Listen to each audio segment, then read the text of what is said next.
Praise God. Did you see I was not talking? Why was I not talking? But still this one goes red light on this camera. I know the camera is on, but not yet recording. So I was waiting for my brother to make a move and then only start. So we have a relative of Bruce Lee. Do you know Bruce Lee? So we have a relative of Bruce Lee, Brother David Lee from Brisbane. Please welcome him.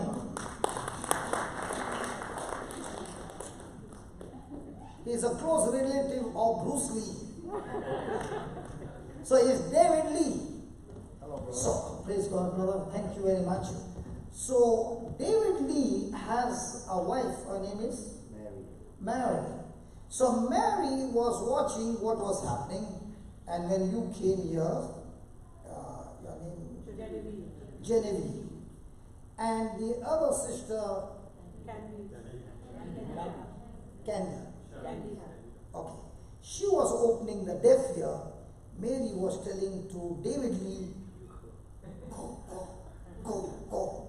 And he said, what did you say? You say with your own words.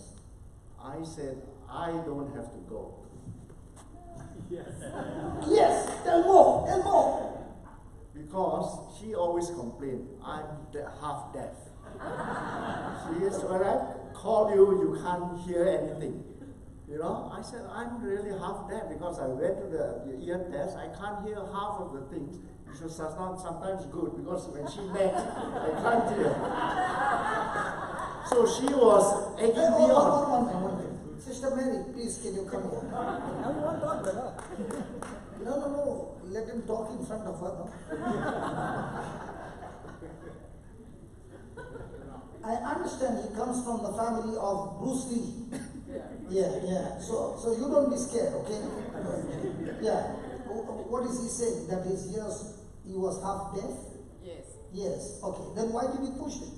No, I didn't push in. I just said go. Go because it's go the and get only the chance healing. to get healed. The only chance to get healed. Because he seldom, it's disbelief.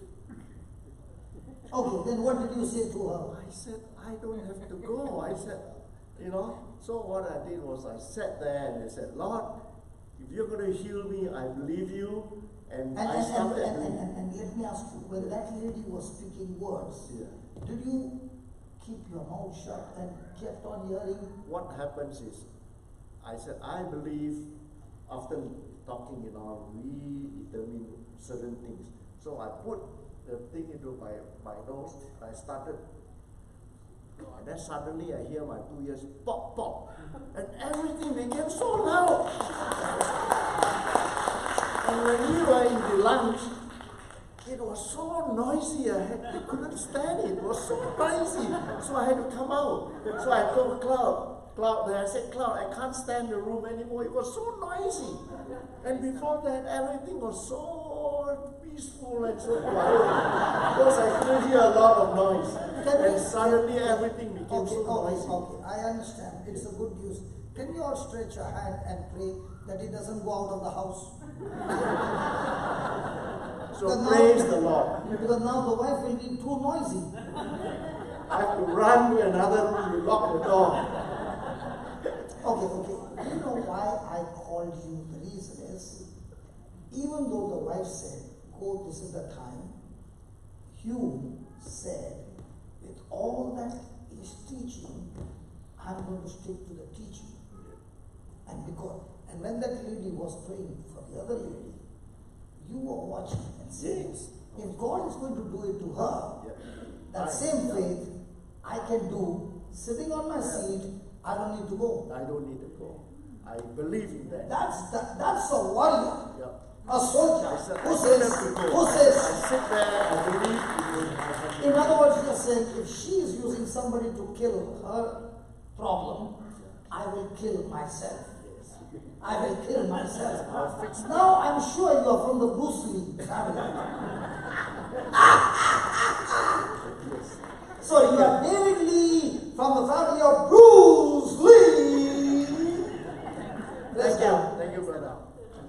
Sister, be careful, don't make too much noise. Hallelujah. He comes and says, my ears are going crazy. There's so much of noise in this room. Yeah. Lord, let the wife not be too noisy for him. Praise God. So welcome back. Now, wasn't that a greatest testimony for me? The greatest testimony was, he said, I don't want to go there. The same words that this lady is saying, even though she could not hear, he could not hear, the Lord said, close your nose. I never knew closing the nose, the ears open.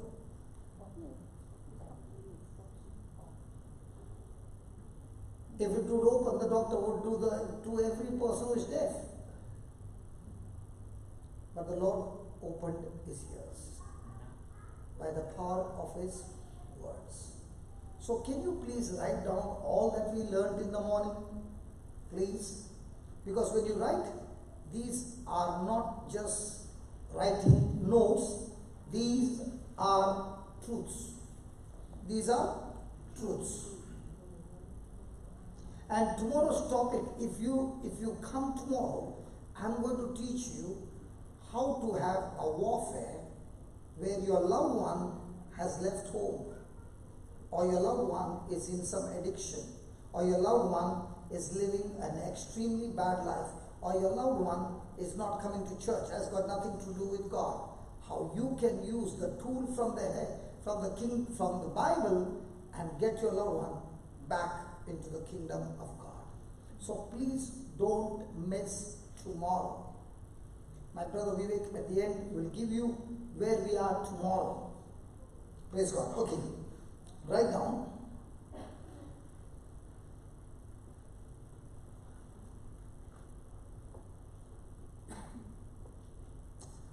Faith-filled words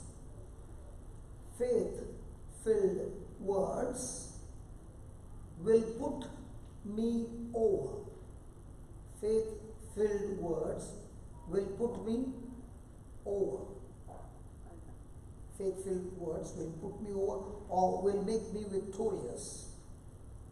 In bracket, let the weak say, I am strong. What is a faith-filled word? Let the weak say, I am strong. So weakness is sense knowledge. I am strong is the word of God. Are you following? Fear-filled words will defeat me.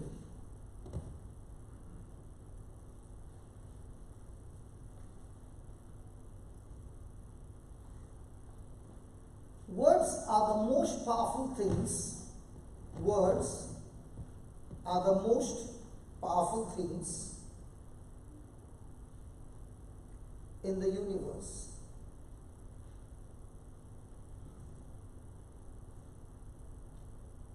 Man is a spirit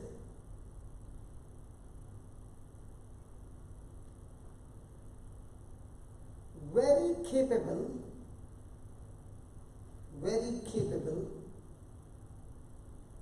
of operating on the same level,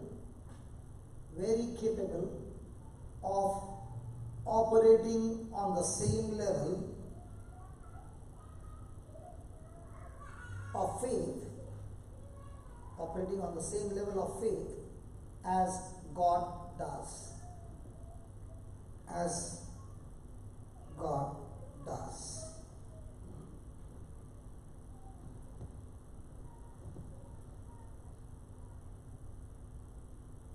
It is a spiritual law. It works every time. This is an important statement. Faith works, the word of God works every time. It is applied correctly. It works every time. It is applied correctly.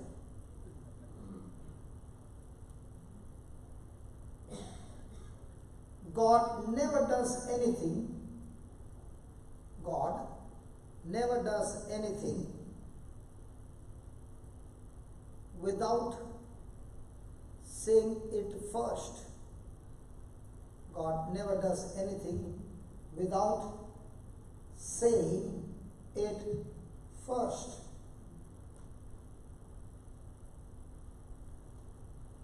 God is a faith God. God is a faith God.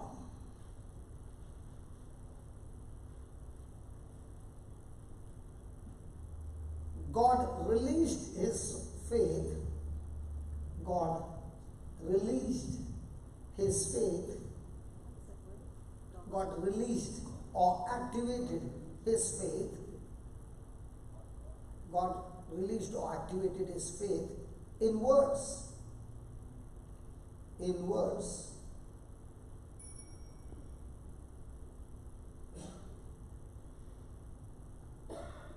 To imitate God,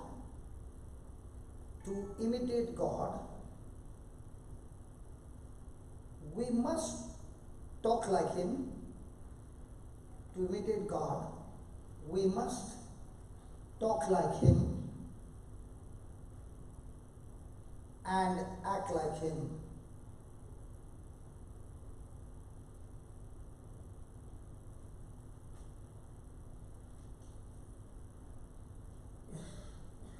God will not ask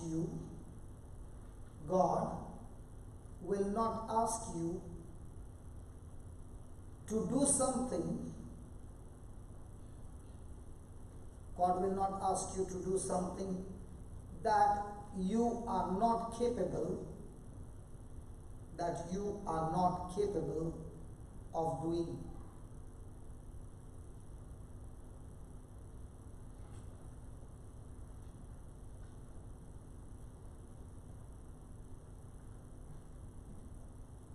While Jesus was on earth,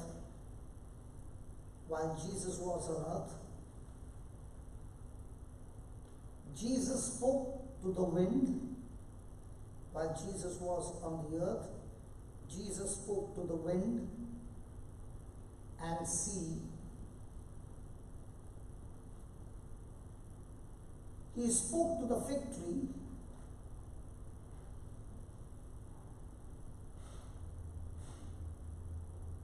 He even spoke to the dead man.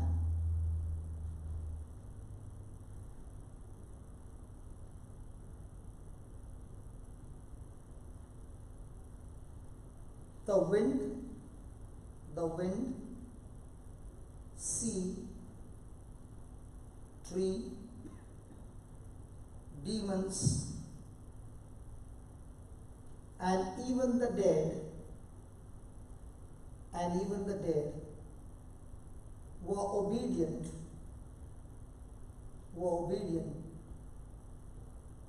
to what he said.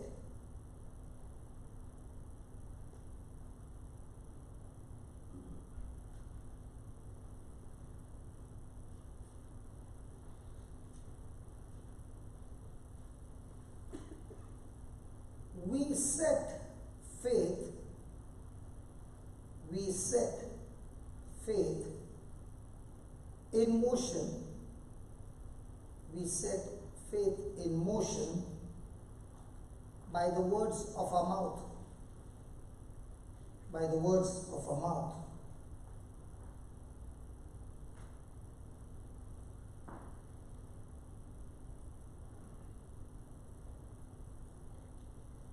If Jesus came personally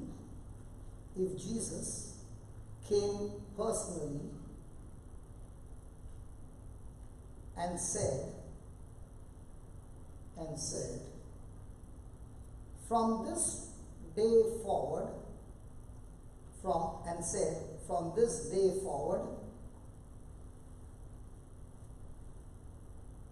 it will come to pass that everything you say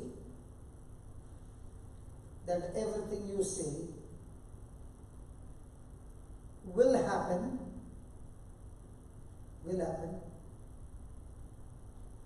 exactly as you say it,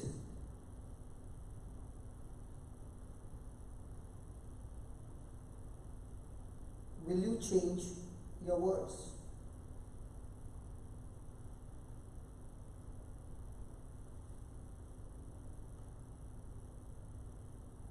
Praise the Lord. Come on, my question to you is, if Jesus had to come and talk to you, and he would say, and from now on, whatever you say, exactly those things will come to pass. Now, will you be careful?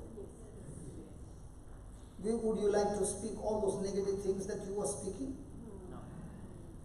Praise God. Now, let us see how to deal with these negative things that come against you. Are you ready? Yes. Now, the scriptures will be put on top, only 3 lines. In these 3 lines, you must tell me what is the word repeated again and again.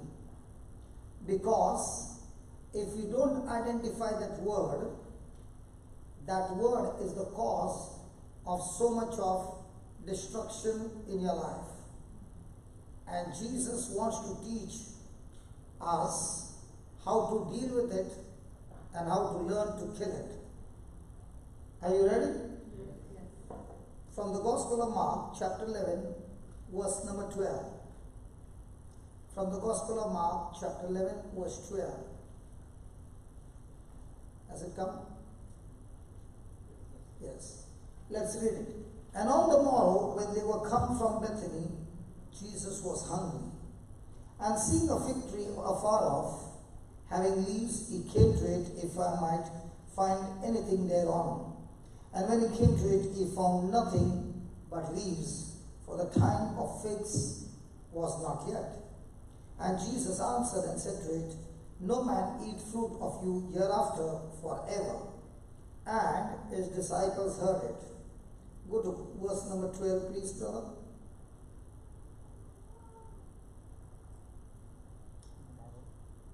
Okay.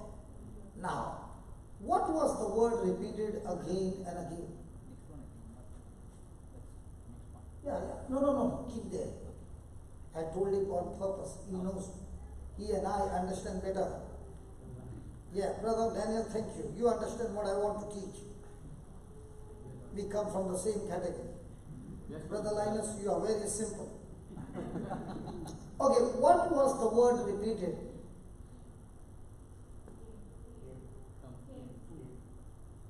Okay, the answer is wrong. And let me tell you, this word that you are going to identify is the one that kills you, kills your marriage, kills your body, kills your relationship, kills your children, kills your finances, kills everything.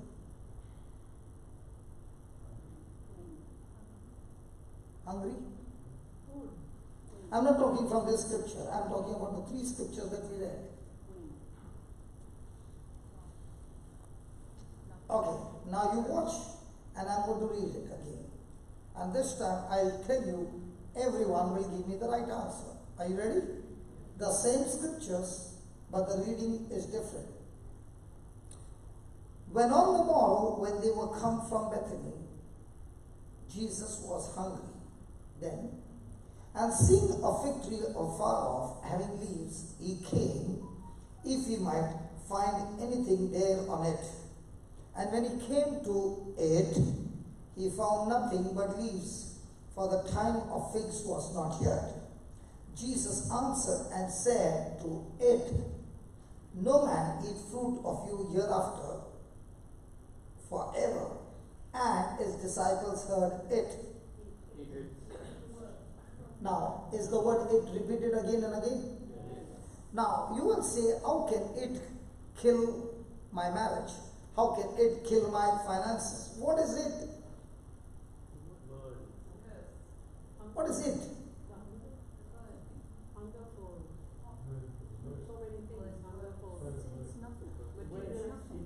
It's nothing? Okay. Has ever it spoken to you? Because see, look at that verse. Verse number 14. Verse number 14. Jesus answered and said to it. Is it there? When will a person answer? When he is questioned, very good. So did it question Jesus?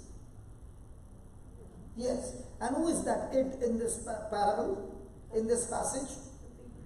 The fig tree. Now, why did it talk to Jesus?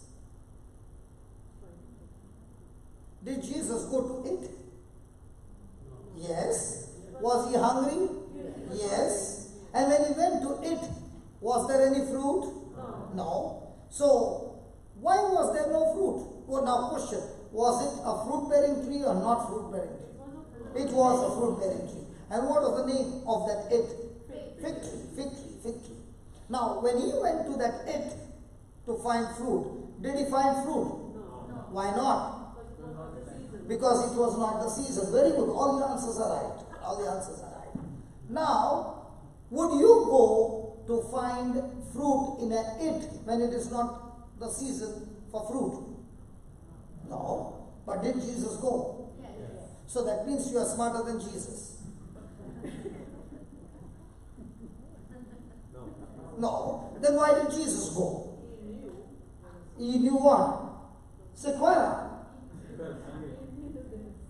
Very rarely I see Sequeira coming.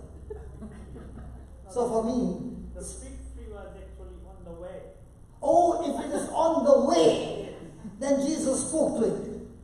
Yeah, if there was a purple tree, you would have spoken to the purple tree then, because he was hungry. But that makes sense as well. Did he go to the tree? Yes. Why? Because he was hungry. He was hungry. But will you go to a tree when it is off season? Is it mentioned over there in verse number 13? In verse number 13. Seeing a fig tree afar off, having, what is the character of a fig tree? The fig tree will always shed leaves, and when the new leaves come, figs come along with the leaves.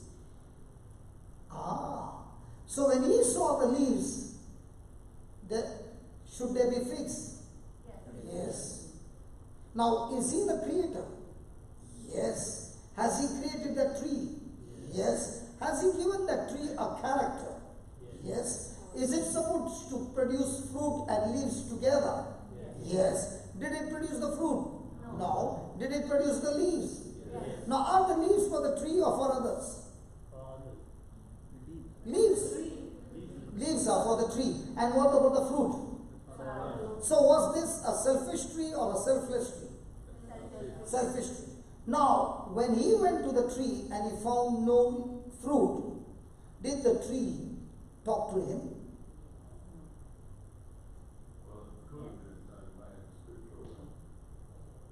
Did the tree talk to him? Yes or no? Sequeira, you talk to me, not to him. No, it's there. Now, my question to you is, has a tree ever spoken to you? No. Has a doctor's report spoken to you? The lawyer's notice speak to you? The insurance premium talking to you? The car maintenance bill talking to you? Now, all these things which are its, they talk to you, but not with verbal words, but in our mind. And when that it is talking to you in your mind, and you are receiving all that, the person can be in the kitchen cooking, but at the same time crying. Has anybody experienced that? Not in Australia, because it's all the time cool, the temperature is cool.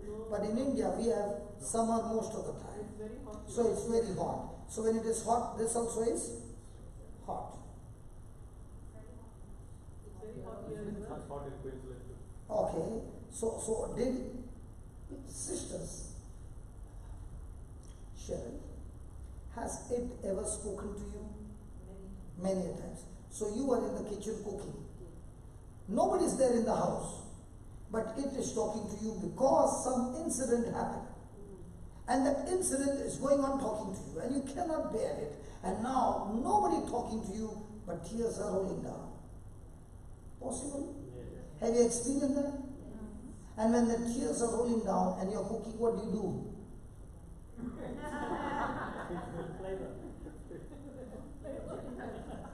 No need of salt.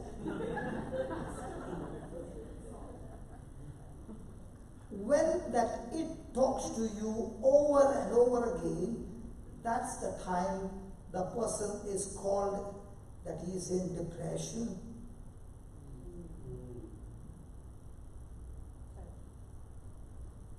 I used to be a psychiatric patient myself. And at that time, the reason was that I had lost my business, I had factories, I had house, I had lost it all because of my own sinful life. And I'd come on the street with no house to stay, no money to eat food. So now, what was it saying to me? It was saying there's no future. There is so much of payment to be done. There's no way out. So the best way for you is to go and give up your life. So now, what is it giving me? Different kinds of plans how to finish my life. During that time when it is at the peak and I am making plans to finish my life, a woman comes to meet my wife and says to her, if you can take your husband to such and such place, he can be free from his issues. It had tortured me day and night that I reached a stage that I did not even remember my name. I could not even recognize my wife and my children. I could not stay in a room by myself. I could not go and have bath with the door closed. So it had controlled me, tortured me, tormented me, and there were times when it would talk to me to attack my wife, who was all the time praying.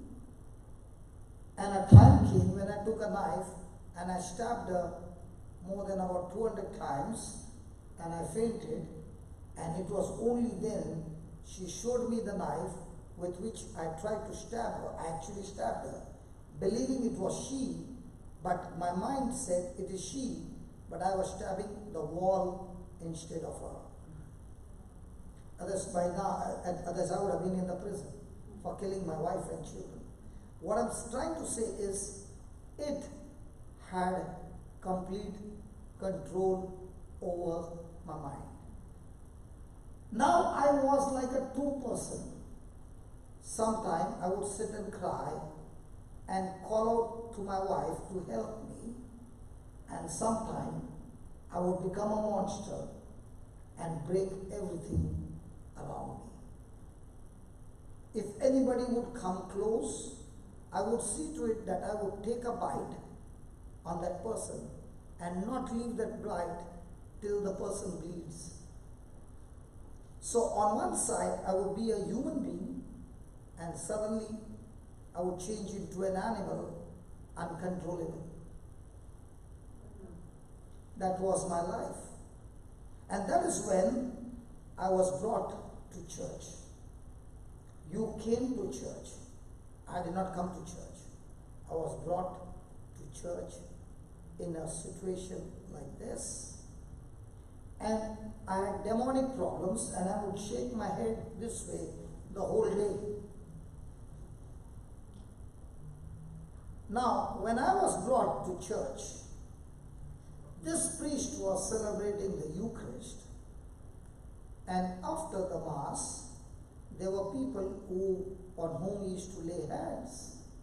So when he laid hands on me, for might be 60 seconds, he told my wife, take him home and bring him now for 9 days so that he can listen to the Word of God he can eat the body and blood of Christ, he can attend the Divine Mercy Prayer, praise and worship for the next 9 days, and bring him continuously and take him home, he is completely healed. Now my wife is taking me back home about 45 kilometers from that place, and my symptoms are still the same. Now the question is, what the priest said and what she sees with the eyes, are they both same? No. So now she has to make a choice. Either I believe my eyes or I believe the words. So she makes a choice to believe the words, and she says to me at least 100 times in a day, you are set free. The next morning, she teaches the children to come and say, Dad, you are set free. Now my question is, are the symptoms the same? Yes. Anything has changed? No. But has the words changed? Has the belief changed? So, are they releasing faith-filled words? Now, as they began to speak the faith-filled words and began to take me to the same place, on the fifth day morning, I looked at her and I spoke out her name. I called out her name.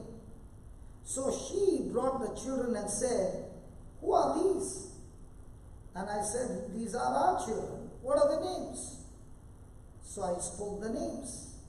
Then she looked into my eye and said, what is your name? And it was then that I remembered my name.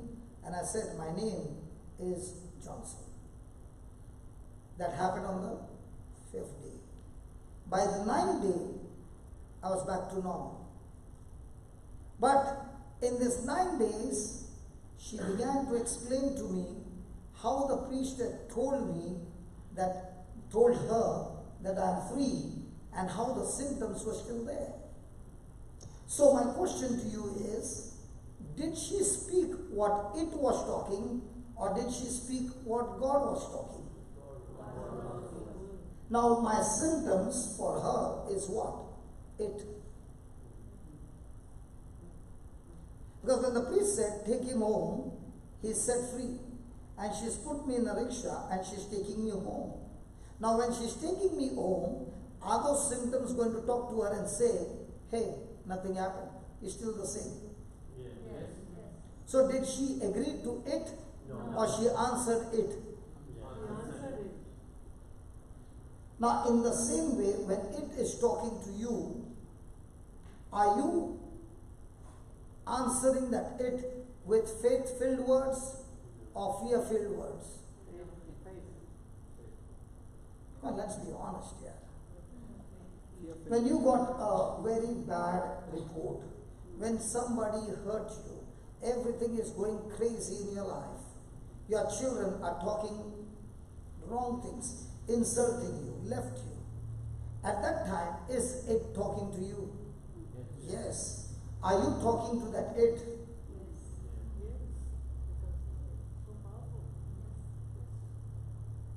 Then why did you call us to this church? They are already doing the things. Why do you ask me to teach? I'll see you after the class. Hallelujah. Are you understanding?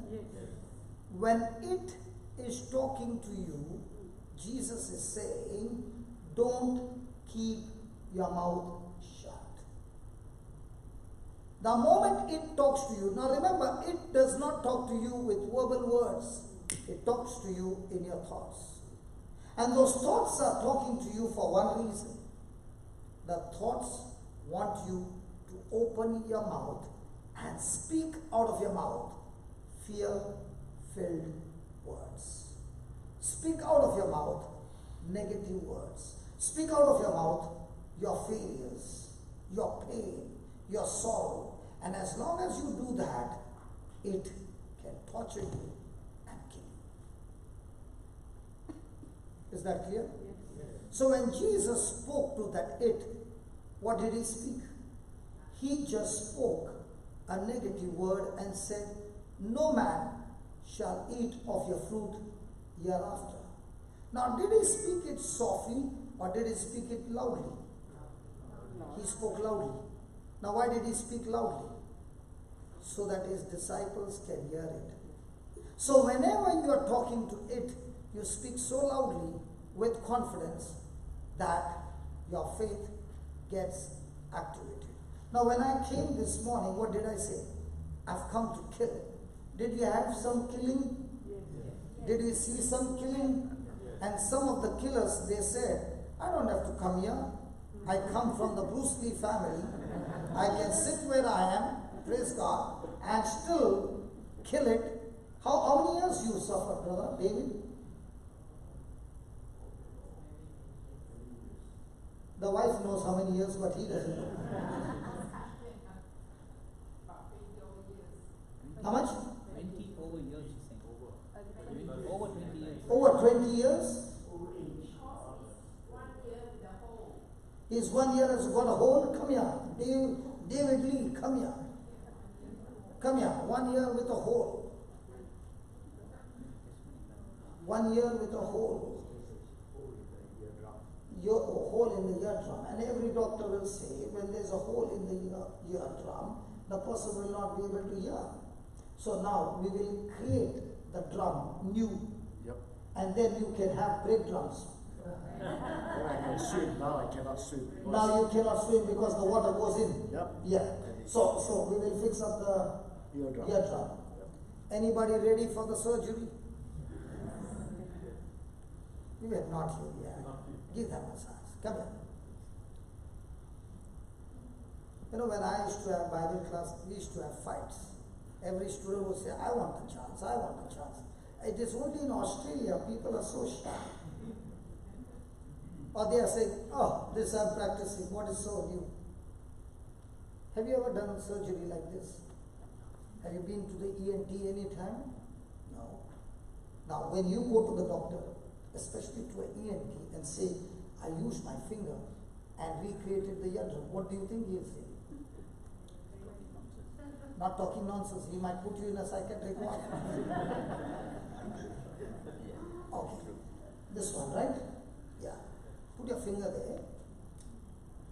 Put it inside. Yeah. Close your eyes and say this. Lord Jesus, the Bible says that the world was created by the Word of God. Everything inside the world was created by the Word of God. That means the Word of God has the power to create in the same way, Lord Jesus, in your name, I am talking to this eardrums that has been damaged by the power of the Holy Spirit. Be recreated right now and be made new so that there is no more hindrance for my brother David to hear. Thank you, Lord, for creating the eardrum so quickly in Jesus' name. Amen. Now I want you to close this here. Give that. What's your name?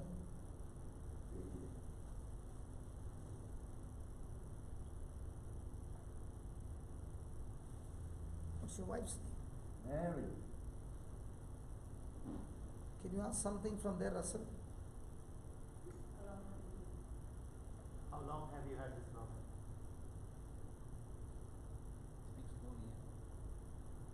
Say that again. Brother David, how long have you had this problem?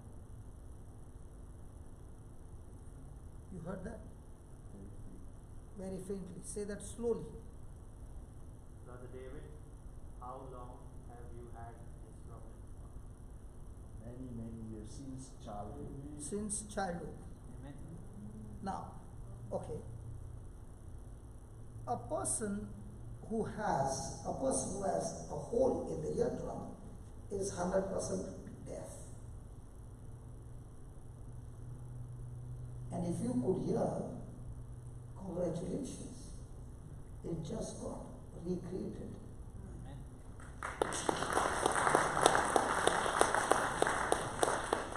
Surgery successful.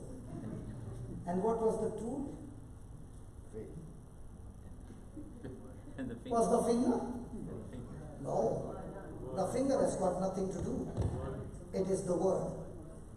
Thank you. Thank you. I hope you're not annoyed with me because I told you you come from the Bruce Lee family.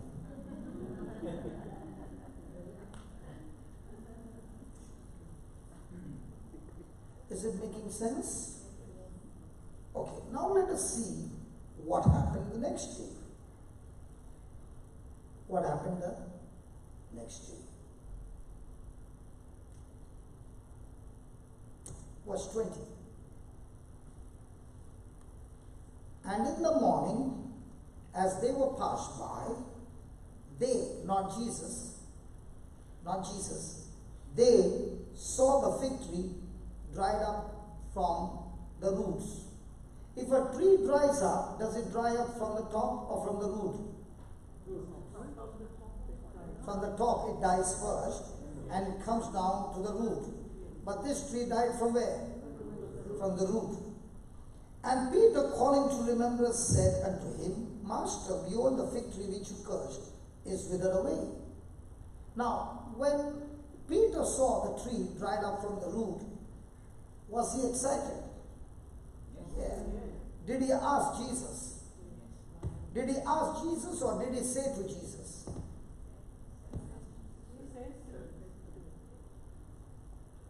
Hello? Did he say to Jesus or did he ask Jesus? Yes. Are you sure? Yes. Hello, are you sure? Okay, let's see. That's why the word of God has to be understood. He said to Jesus, Master, behold, the fig tree which you cursed is withered away. Now, that was the dialogue. But when Jesus heard what he said, he did not take that statement as a statement, but as a question mark. And therefore, verse 22 says, Jesus. In other words, when Peter said, Jesus, the fig tree that you cursed has withered away, he was saying, can you teach me how did you do it? He was asking. And Jesus wanted to answer Peter. And Jesus answered and said to Peter, hey, you all missed it. Look over there. Jesus answered and said to Peter, look at what I'm saying and look what is written over there, please. Jesus answered and said to Peter, Peter.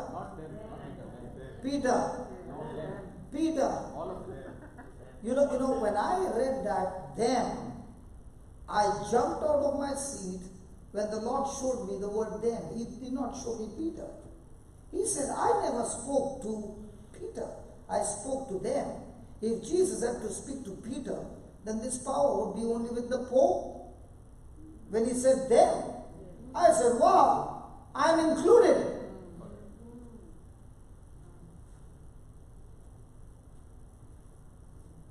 Touch your neighbor and tell your neighbor, it's not Peter, it's them.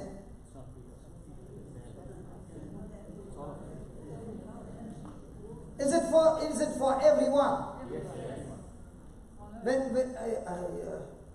Is it for everyone? Sister who said you are suffering. Oh, me? Yeah. Yes. Are you included? Yes, most definitely, all of it, the whole earth. People in the whole All those who believe in Jesus. Yes. Yes. So now I want you to listen attentively so that when I come in September, I want the head of Goliath You holding the head of Goliath and saying, I've learned to kill him. That's what came to me today too. Praise God. Now listen, how to kill. Now Jesus is giving the formula. How did he kill that fig tree? The first thing he said, have faith in God. Have faith in God means have faith in His word. Means agree to His word. Means believe His word. So when he said have faith in God, in other words he's saying have the faith of God. Peter, David, can you hear that? Yes, I'm looking at you, doing all the checking. You can hear clearly. Yeah. He's putting his ear, one finger here and doing. Close my right ear. Yeah. Yes, praise God. Now he's saying I can hear clearly. Praise God. So, okay, let's go ahead. Now, he said, have faith of God, faith in God. Now, how to operate in faith of God by which you can kill and destroy every it in your life? Are there some its troubling you? Hello? Yes. Hello? Yes. Yes. Shall we learn? Yes. First thing. For verily I say unto you. Now when Jesus uses the word verily I say to you, what is he saying? Surely, truly means what? This is extremely, extremely important to you. And I want to tell you, this is the ultimate truth. And I don't want you to miss it in any way. That's what Jesus is saying to the disciples. And he's saying that whosoever, say that, whosoever. Are you included in that whosoever? Yes. So will you go after a preacher or are you the one also chosen? Hey, will you go after the preacher? Or are you in the whosoever? See, listen, supposing you went to somebody's house and you liked some particular dish. Ladies, the moment you taste it and you liked it, what is your next statement? Can you make one more for me? They will never say that. They will say, can you give me the recipe? So Jesus is saying, I am giving you this recipe, and this recipe can be used by whosoever. Aha! Wow! Has anybody ever used the recipe and followed the instructions? Will you find the result? Come on! So, this is Jesus giving you the recipe of how to use and grow in the faith of God. So the first thing is whosoever. Second, whosoever shall what? Shall what? Pray.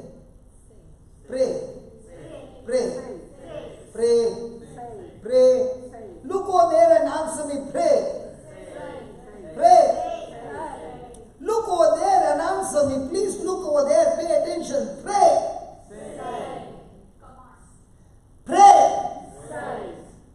One more time. Pray. Did Jesus say pray about the mountain or say to this mountain? What are you doing?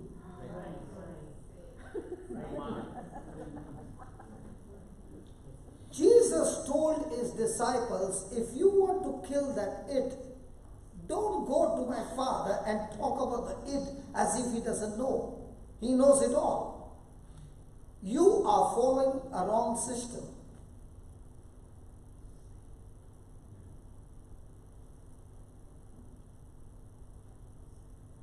Praise the Lord. No, just a test. Hello, just a test. He quickly looked at me because the moment the mic went off, he's saying something went off. I switched it off from behind. Praise the Lord. I switched it on. The mic is of a very high quality. Everything is right. Connection is right. But I switched it off. Will it work? In the same way, when a person is praying to God, will the faith of God be on or off? What is the officer saying? What is the boss saying? Did he say pray or say? Listen, there's a time to pray and there's a time to say. When you pray, you are talking to God, His word, and asking Him, Father God, can you please explain to me what is this? And you're talking to God, having a relationship with Him with the foundation of the word. That's praying. But when it is talking to you, you don't pray. You say. There's a man of God who is, this is what he shared, a testimony, and he said, he had many experiences of experiencing Jesus' presence. And that day, he happened to have an encounter with Jesus. And Jesus standing in front of him and talking to him.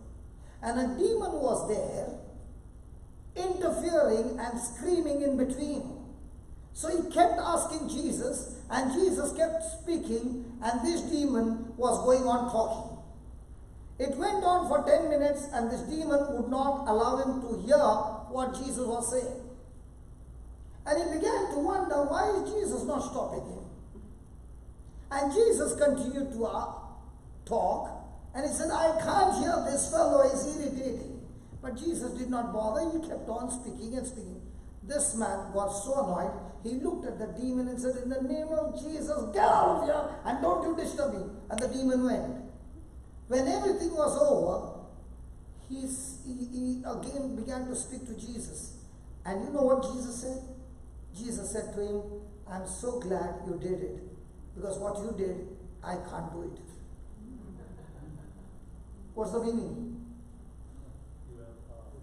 This power and authority and this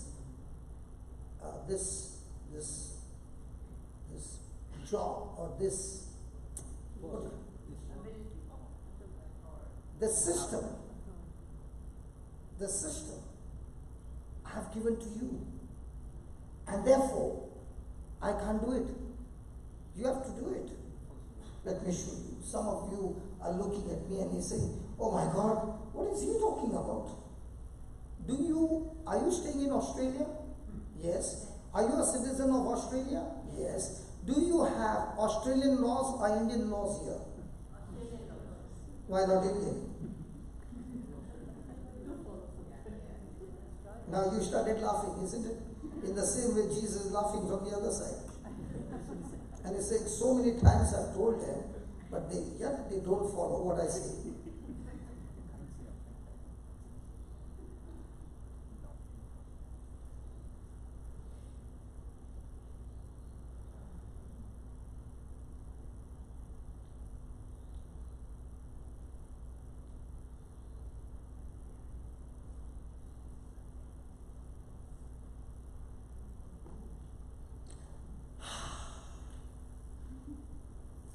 What did I say?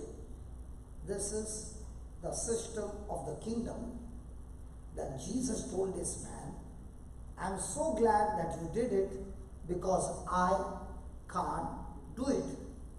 Did I say that? Yes. Let me show you the scripture. Go to James chapter 5.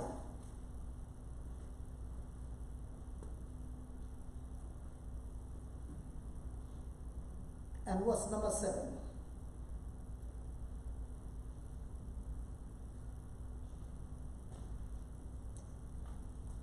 Please read that.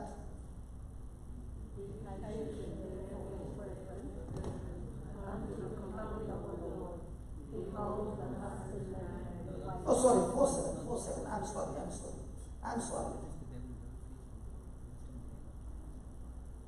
I'm sorry, brother. 4:7. Okay, read it. Submit yourself, therefore, to God. Resist the devil, So who is supposed to make the devil flee? And who are you telling?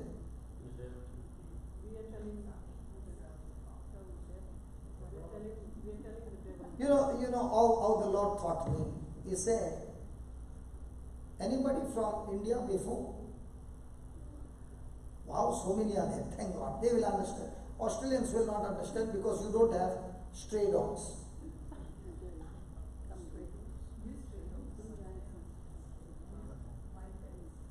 Not the wild, the stray. Street dogs. Yeah, there are no owners. They are born on the street, they grow on the street, and they die on the street. They are called street dogs. And the street dogs also have their own gangs. How's the Indians? And when it is night, they all come out as gangs. And let's say you are walking at night. And Australian dogs, I never hear them bark. I think sometimes their sound box is removed. Whereas in India, even when the pup is inside the mama's stomach, is barking. So these dogs at night will start barking. And they will be following you. When a dog barks and follows you, you must run as fast as you can for the dog to take a big bite. If you run, he will surely chase you and bite you. Okay? Now one day the Lord began to explain to me, and He showed me an incident where dogs were coming behind and they were barking. And from a distance, I saw a stone. So I was walking, and I came close to the stone. Let me show you in slow motion. I bent down to pick up the stone. By the time I picked up and I turned, that dog who was barking, he also turned. And now, and the stone is going, and the stone did not even touch me. It just fell at the side.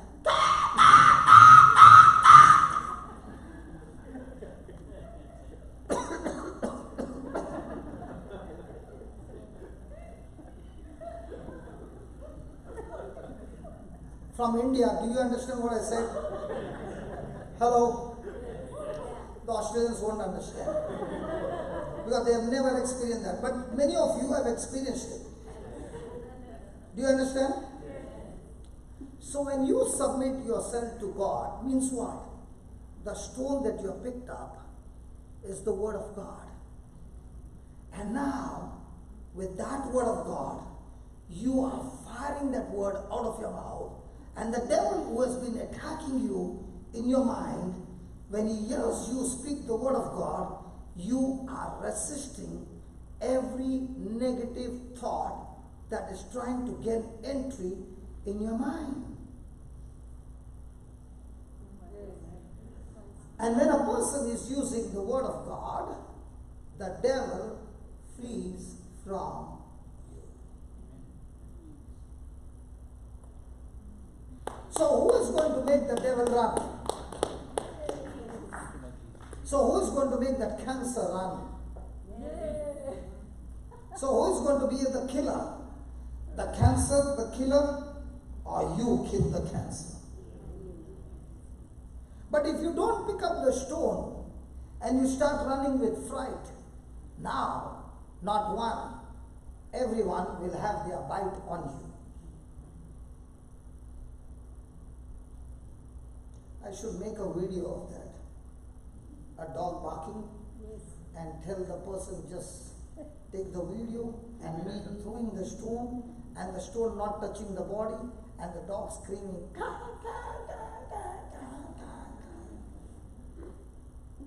Now, do you know when you get up from your seat and you're walking, the sickness inside has already. Praise God. Are you following now? Imagine you going and you're turning and you're going to argue with the dog. He will bite you. But the moment you pick up the stone, what happens? You know, I was in a place called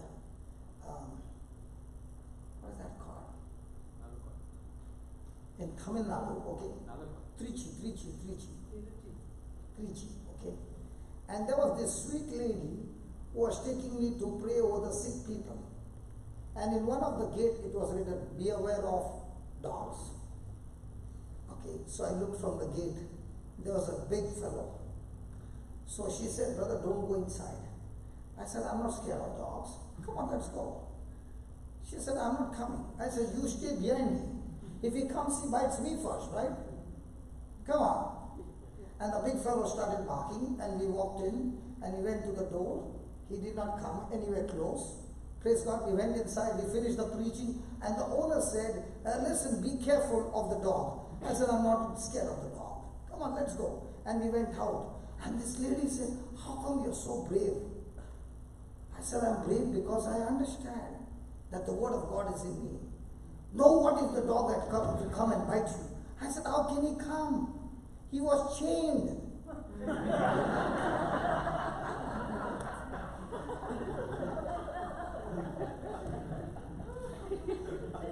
In the same way, the Bible says, the devil is like a roaring lion. He has been chained by Jesus. All that he can make is noise.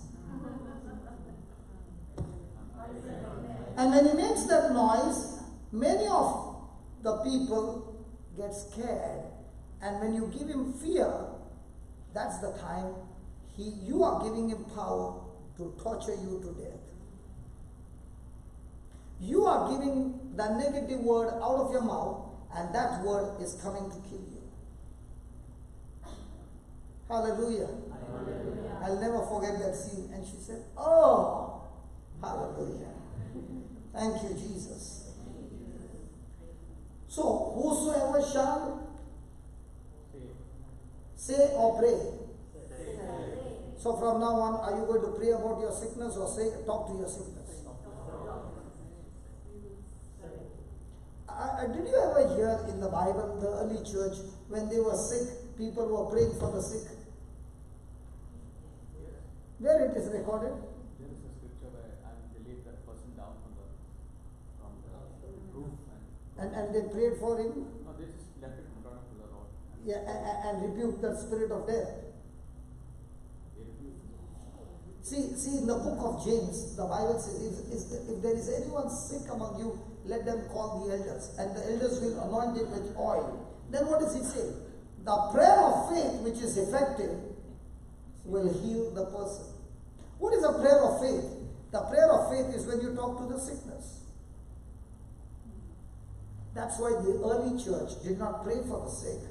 They went and healed the sick. Jesus did not give the disciples the power to pray for the sick. He gave them the power to cast out demons and heal the sick.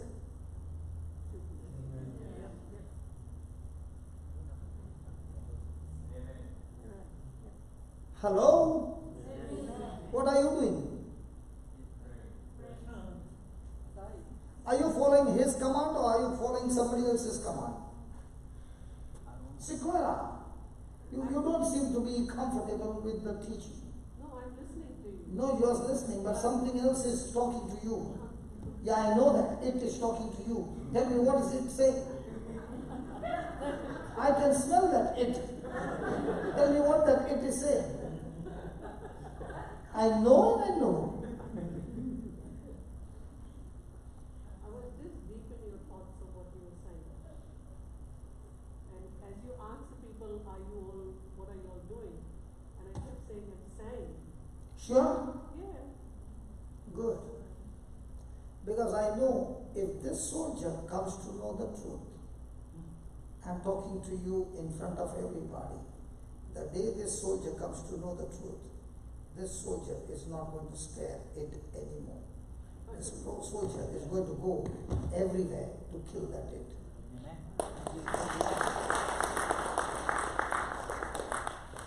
The day the Lord taught me about that it, what am I doing every day?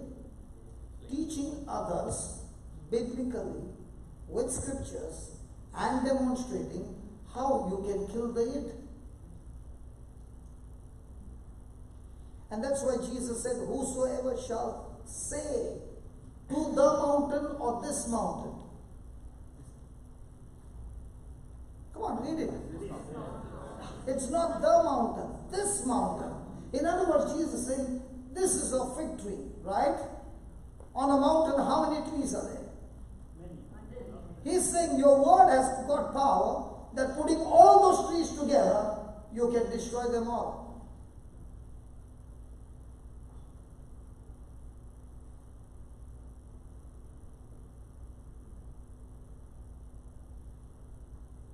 Yeah, you want to ask something?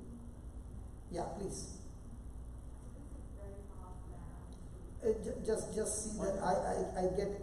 Can you give her the mic if you don't mind? Thank you so much. Yeah. So this part is very powerful, and if one really tries to understand, it can make one feel very strong. My question was about the previous part, because I'm still trying to. What is the previous part? It was about the story of the fig tree. Yeah. So you know how Jesus is loving and forgiving, and so I'm still trying to come to terms with, because when I go wrong, I pray to God, and I feel that comforting praying, and I believe Jesus is forgiving, and I'm not understanding why, if he approached the fig tree and there was no faith, if he's so loving, why would he then burn it? Okay, I'll give you the answer from the scripture. Is that okay? Yeah. Yeah. Give me John 15, 1, 2, 3, 4. Stay there. Keep the mic with you and you read it.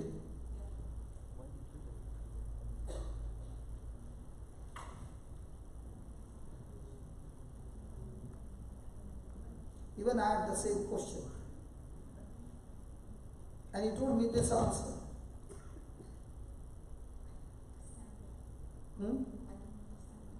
Read it. I am the true vine, and my Father is the husbandman. Then, every branch in me that bears not fruit, he takes away, and every branch that bears fruit, he purges it, that it may bring forth more fruit. then, Now you are clean through the word which I have spoken unto you. then, Abide in me, and I in you, as the branch cannot bear fruit of itself, except it abide in the vine. No more can you, except you abide in me.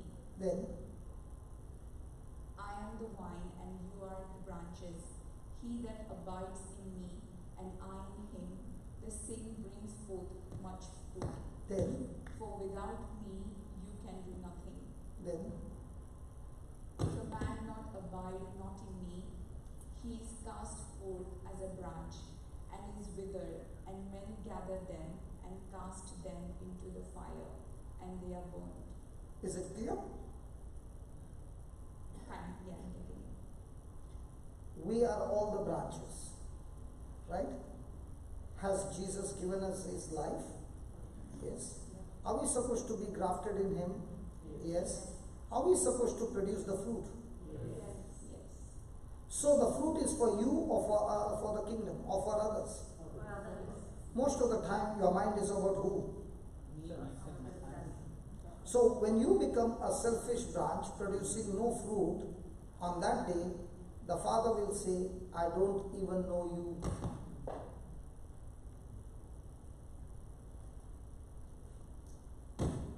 Yeah. It is very clear, a branch that does not bear fruit. Now you said, I love Jesus. Yes. Surely you love Jesus. Yes. But are you abiding in him? Not always. So are you producing some other fruit? Yes. And if you continue to produce that fruit, is he saying, give me Matthew 7, the last.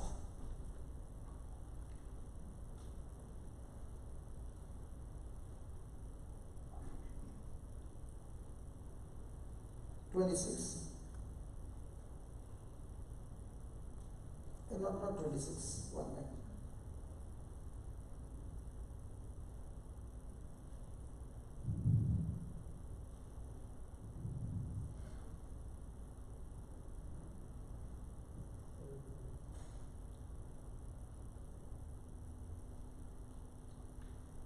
18, Matthew 18.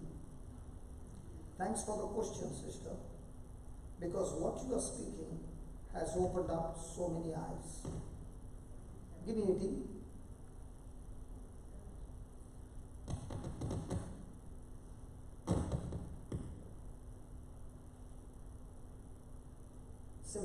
Yeah, read it.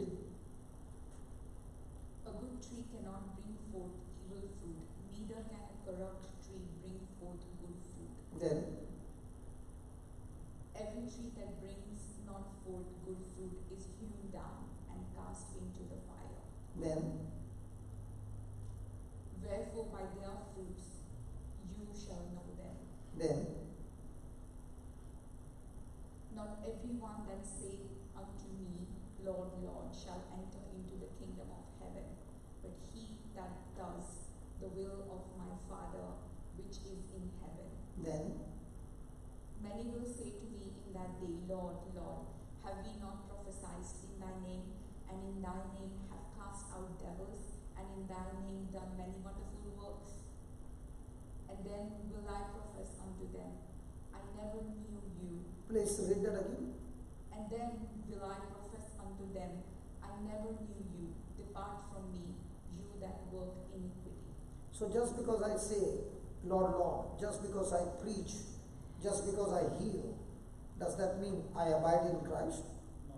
The healing is not there because I say it. The healing is there because it is His word. The healing is not because I'm a good man. The healing is because He is good and is faithful to His word. But what is did He say, they shall know, just read that part. 20.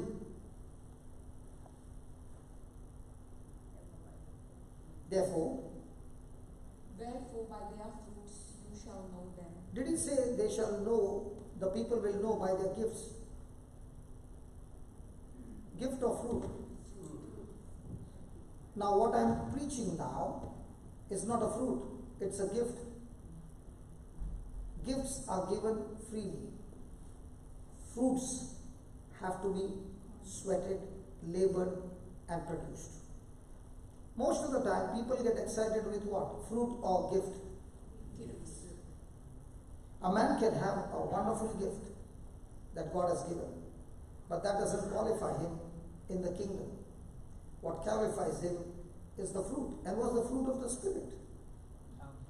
Love, joy, peace, faith, patience, gentleness, kindness. All the virtues. Yeah. Now, those virtues can be produced only when the person's thinking aligns with God's word. Otherwise, he can never produce that. So your thoughts are the roots. If the thoughts are wrong, the fruit will be corrupted. So why did you come today? You came only for one reason. The word of God produces God kind of roots, because it's a seed. So it is challenging you to change your thinking. Now it was saying, because Jesus is compassionate, He will forgive you. Surely He will forgive you. But after forgiveness, what do? After forgiveness, you still live your life for your own sake. Now that's not Jesus. When a person abides in Jesus, He will teach you to die to yourself. That's why He said, give me John 13.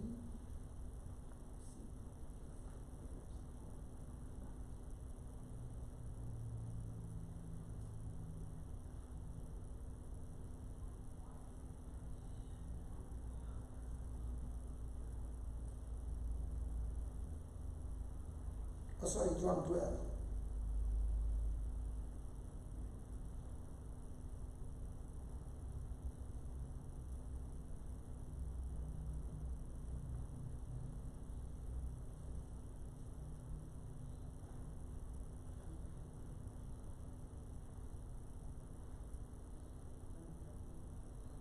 Lord, give me that scripture.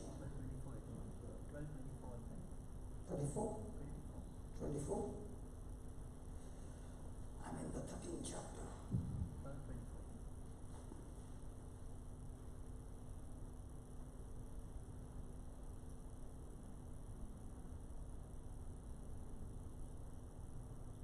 12:24. Please read it. Verily, verily, I say unto you, except a corn of wheat fall into the ground and die, it abides alone. But if it die, it brings forth much fruit. So if yourself is not ready to die, will you ever produce fruit? So every day, what's your battle?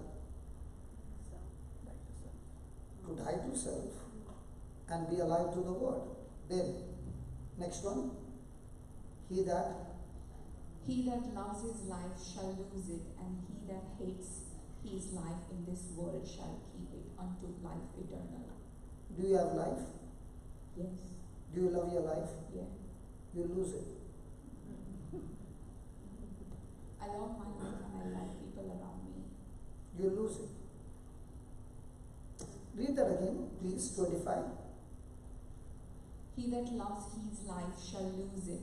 Did he say that? Yes, Do you love your life? I do. So you lose it. Now let me explain what did he say. Man by his nature, is he selfish? Yes. So your words, your thoughts, your emotions, your decisions, your actions, your desire, your will, when you take the sum total of all that, it equals to your life. Now, you are saying, Lord, I do not love my life, but I love your life.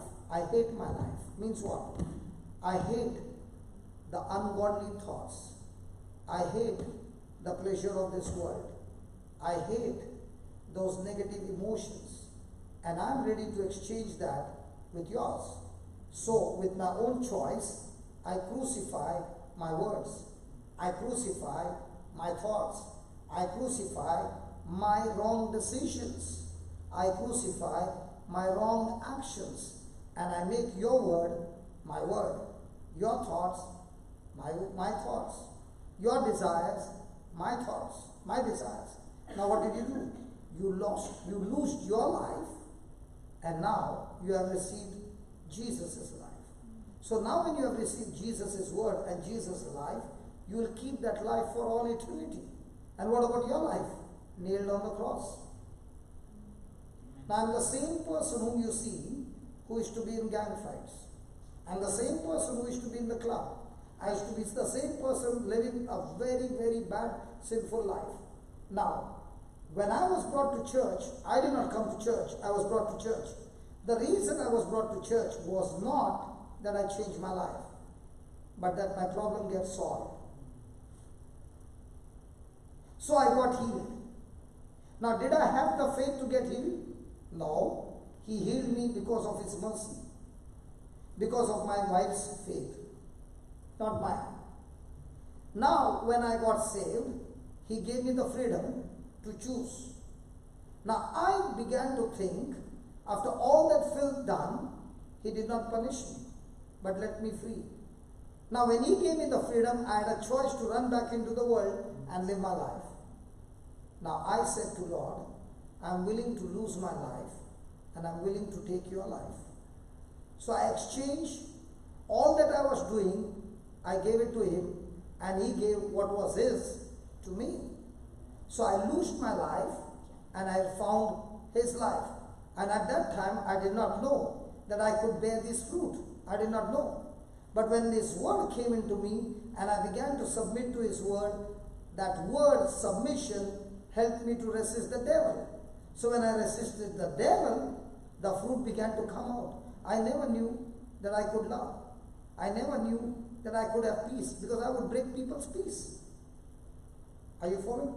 So the more and more the fruit began to come on my tree, I found people got attracted to this fruit. So what do I do every day? My job every day is to produce this fruit and share it with others. And when they eat this fruit, they say, this is from the kingdom of God. I want this fruit. I also want to follow Jesus, and lives are changed. Now, let me give an example of how to bear fruit. Listen. Say the Hail Mary, please. I can say it in Marathi. Huh? Say it in Marathi. Okay, Marathi. Say it in Marathi. नमो बुद्धाय नमः प्रभुश्च ठाई आहे धन्य दुसरी आमध्ये आणि धन्य तुझ्या उदराचे फळ येशू फळ येशू फळ येशू. कसलं फळ? उदराचे उदराचे फळ. So, Jesus is the fruit of Mother Mary's womb. Is that right? Is that right? Yes. Jesus is the fruit of Mother Mary's womb. You are the fruit of whose womb? अरे बापरे, एवढा वेळ लागतो विचार करायचा? My mom's, but I was just trying to think of a higher answer. Okay. You are the fruit of your mother's womb. Is that right? Yes. Now, how did this fruit come into this world? The mother was given the gift of a seed that she produces every month. Mamas? The father was given a seed called sperm. Now, these are gifts given by God absolutely freely. When the father and mother decided to lose LOOSE, lose that seed and not ask that seed back in return, that's when the fruit was formed. Can the wife say to the husband, I gave that seed, I want it back? No. Can the dad say to the wife, I gave the sperm, I want it back? No. It is something that God has given you as a free gift and you're willing to give. Is that right? With no intention to take it back. And the reason you are giving is love. The fruit is born. In the same way, God has given you a smile. God has given you touch. God has given you time. God has given you different talents, different gifts. When you are willing to lose it for others because of love, you produce the fruit. Now, I came to Brisbane. I've started this mission 2 weeks back. If you look at my timetable, it's from early morning till midnight. Okay? And you will see me standing and talking and talking and talking, preaching. Now, if you ask me, how many dollars do you get? Now, my brother Vivek told you that whatever collection was taken, it goes to the church. Is that right? Yes. Did he say that I have come here to take donation? So why am I doing this? I am doing this because he who loved me paid the price to set me free. And the life that I now live, I don't live for dollars. I live for him who set me free. So, every day is such a joy to see my brother David suffering for 20 years. And now he goes back home and tells his children, I went to church and Jesus healed me. And do you know what? He also taught me how I can heal you. Come on, give me your hand. And he makes the same prayer and the person gets healed. Now, have I been paid in full? What is my payment that you give me? You give me a payment of coming back and saying, hey brother, I did exactly what was taught and now I am a branch who is bearing fruit by bringing Jesus to others. You have paid me in full. Amen. Thank you, Jesus. So if you came, today you came, you got healed, you got blessed, you got everything. And then you went and you're still living a selfish life.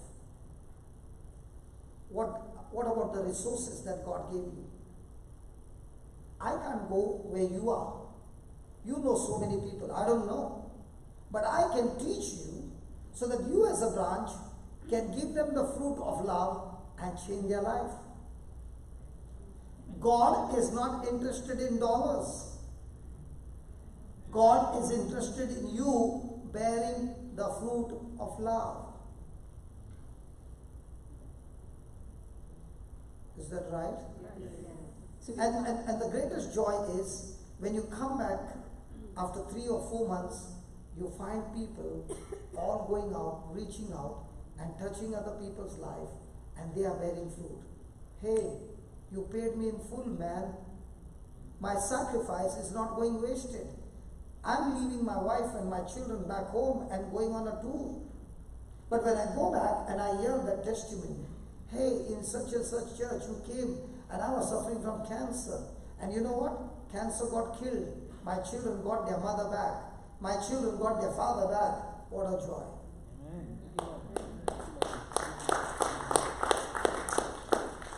आता कसं कसं वाटते बरं बरं वाटते की नाही So basically, we can't keep on repeating the same sins and expect to be forgiven all the time.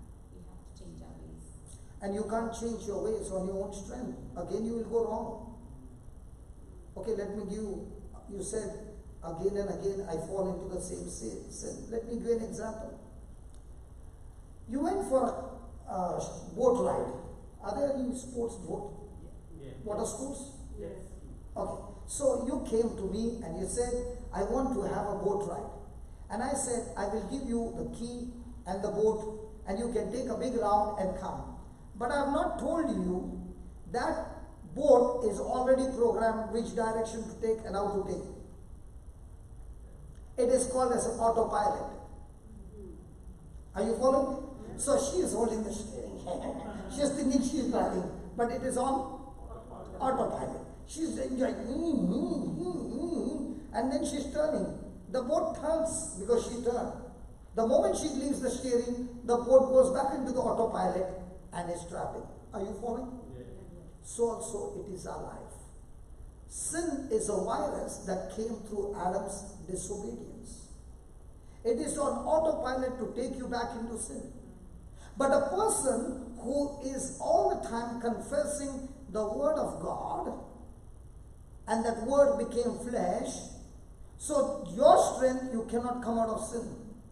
But the word of God in your heart is Jesus. He is the one who breaks the autopilot and puts you on the autopilot of the Spirit of God, and now you're walking in the Spirit and not fulfilling the lust of the flesh. Are you following? Yep. Because if you are going to say, I'm going to come out of this addiction, you'll end up in that addiction. But if you say to God, Lord, I need your help. I cannot come. I want you to help me. And Lord, as I speak your word is spirit, your word is life, and your word accomplishes the purpose for which it has been sent forth. I'm so thankful to you, Lord, that I am set free. Let the weak say, I am. So now, are you saying based on your emotion, or are you saying because the word of God says? People who try to fight with their willpower lose. People who fight with the word power, they win. Now, all that we are fighting, is it willpower, emotion power, or word power? Come here, sister. I'll show you something beautiful. Come. A branch that will bear fruit. I understand. No, but I want you to come. How to bear fruit? Marathi आहे कुठे Vasai Oh my God, yes. Oh my God कसं माहित पडलं याला Because they only speak this. They don't very वाय वसई में खाली ये लोग है क्या हमारा दहीसर में भी है हाँ ये देख इसकी बीवी तो उधर की है Oh, that's why she'll say Marathi too. तो मराठी ये सिक्वेरा सब में बात है They're Bombayites. sister who is pregnant, can you please come here? That's the husband. Permission granted? Yeah, sure. Praise God. How many months pregnant? 6. Fantastic. जैसा सोचा वैसा हुआ. In the Gospel of Luke, when angel Gabriel came to meet Mother Mary, Elizabeth was how many months? Correct. She is who? 6 months pregnant. You are Mother Mary. Let's take from the scriptures. Okay? Now, you are going to hold a hand and you are going to speak exactly what Angel Gabriel spoke. I'll give you the words, don't worry. Okay? You speak And just as you went to meet Elizabeth in a house, the Bible says when Mary came to meet Elizabeth, Elizabeth was filled with the Holy Spirit, and the baby in her womb. Husband, can you come in? Because he will see the baby kicking his hand. Then it will be a proof, no? Have you felt the kicking? Yes. Yes, many a times. But now when she speaks, the kicking will be like somersault soccer. I'm telling you. And if she falls, be sure to catch her. Yeah. Are you ready? Now then.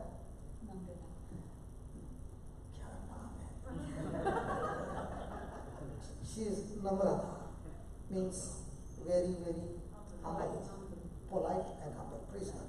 तुमचा नाव काय? Sharon. Gulab. Sharon. Okay. Just hold hands. Yes. Just stand here so that they also can see. Husband ready? Yeah. Now, she is going to speak words. No praying. Only listen attentively. Okay? Ready? Yes. Say this. Lord Jesus, Lord Jesus, I thank you I thank you for putting in my heart for putting in my heart to ask this question. to ask this question. A branch, A branch, how will it bear fruit? how will it bear fruit? Lord Jesus, Lord Jesus, it is you who called me it is you who called me because you want to teach me because you want to teach me your ways. your ways.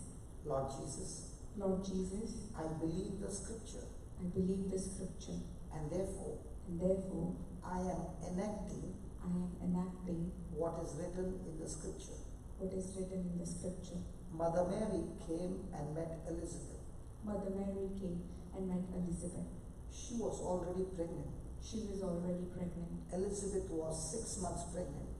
Elizabeth was 6 months pregnant. The baby in your womb, Mother Mary, The baby in your womb, Mother Mary, Jesus, Jesus, when he met his cousin Elizabeth, when he met his cousin John the Baptist when he met his cousin John the Baptist in his mother's womb, in his mother's womb, the mother was filled with the Holy Spirit. the mother was filled with the Holy Spirit. Concentrate. The mother was filled with the Holy Spirit.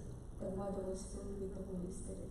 And the Bible says, And the Bible says, filled with the Holy Spirit, filled with the Holy Spirit, John the Baptist John the Baptist leaped with joy. leaped with joy. I thank you, Lord Jesus. I thank you, Lord Jesus.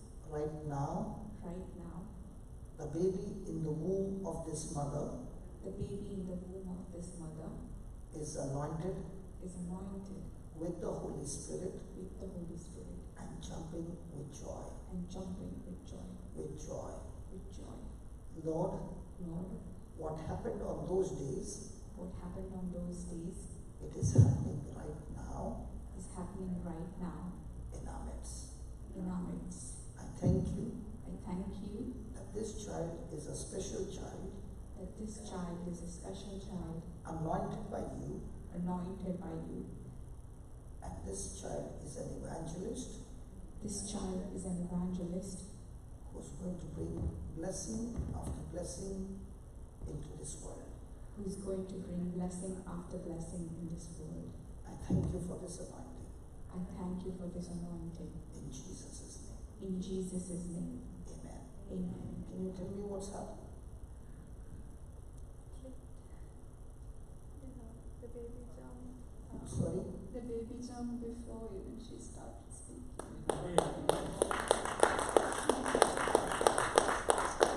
Why are you crying?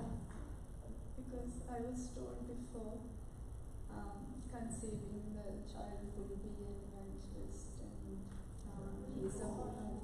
she is a promised child of God, and it's a blessed child. So we said exactly the same. Have I met you before? So how do I know? God told you.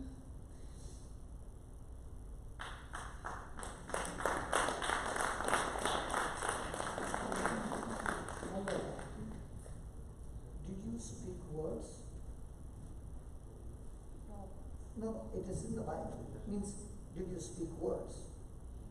Yes, out of your mouth. Yeah. When you spoke faith-filled words, did it affect her? Did it affect the baby? So how are you going to bear fruit now? You are first going to feed your spirit with the word.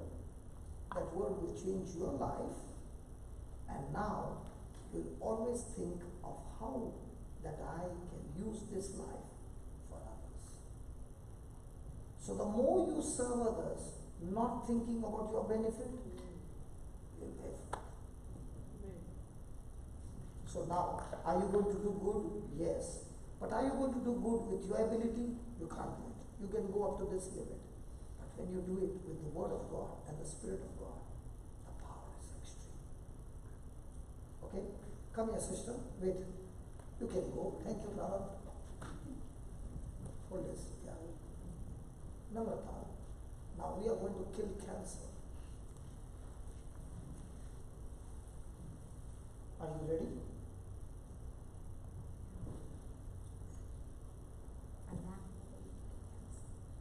Again, you are going against God's word. Just put that, brother. Mark 11:23. Now, my question to you is, as he puts there, are you going to agree to Jesus, or are you going to agree to your own thinking?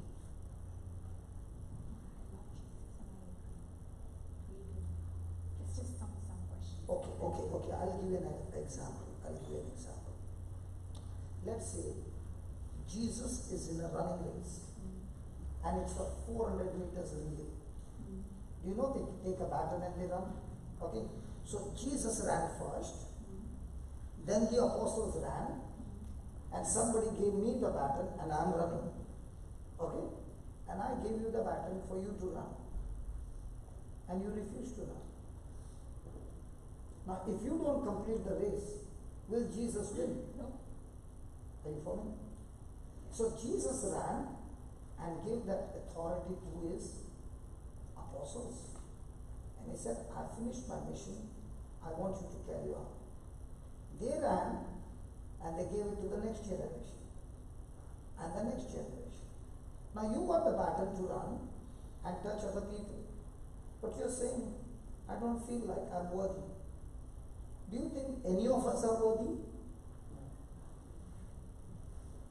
Because when a person has committed a single sin, he is destined to go to hell. None of us are worthy. But by his mercy and grace, he makes us worthy. When God calls you worthy, and you are saying, I'm not worthy. Now, did you agree with him? I'm worthy, but I'm not as worthy as God. Like He's. None of us are. Now, have you committed any murder? How many murders do you think Paul had committed? I didn't know he committed murders. He killed the Christians. And no numbers know. Now, is Paul saying, I'm not worthy? Or is he believing in the sacrifice of Jesus? You know, when you are saying, I'm not worthy, you're not worthy on your ability. But for what Jesus did on the cross, his blood has made you worthy. And when you're saying, Lord, I'm still not worthy, you know what you just said? Lord, your sacrifice on the cross is not good enough to make me worthy. I didn't mean that, sorry. That's how the truth works. Are you with me? Yes. The devil will say you're not worthy. And as long as he says you're not worthy, can she go and heal anybody? Can she use the power? He will keep you in condemnation. You mean to say I'm worthy? I'm not worthy. But when he called me and he said, I washed you clean and I made you worthy, what will I say? Thank you, Lord. I believe every word that you said. And if I still say I'm not worthy, you know what I just said? Your sacrifice on the cross is not good enough to make me worthy. Do you know why people fail? People fail because their mind is always engaged on their activity, what they do and what they have done. You are a failure. The day you stop that and start thinking what he did for you, and you're always focused on what he did for you, you walk in victory.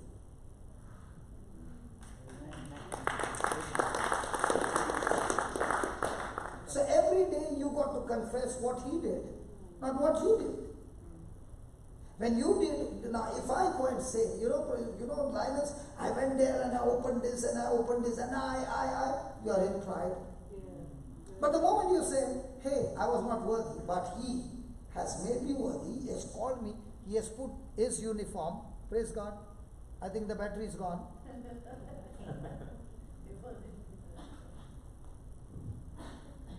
Can you see? Blinking? What does that mean? Battery is low. Battery is low. Break time. Too low. Not break time.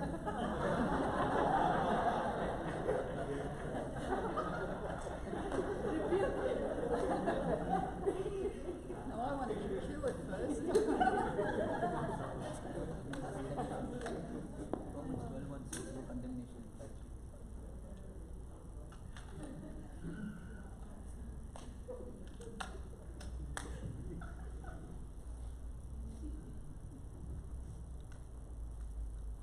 Praise God. Praise God. Now, did I have to replace the battery for this to work? Yes. Does she need to replace her thinking Yes. for faith to work? So when you change your thinking to what the Word of God says, you'll be amazed.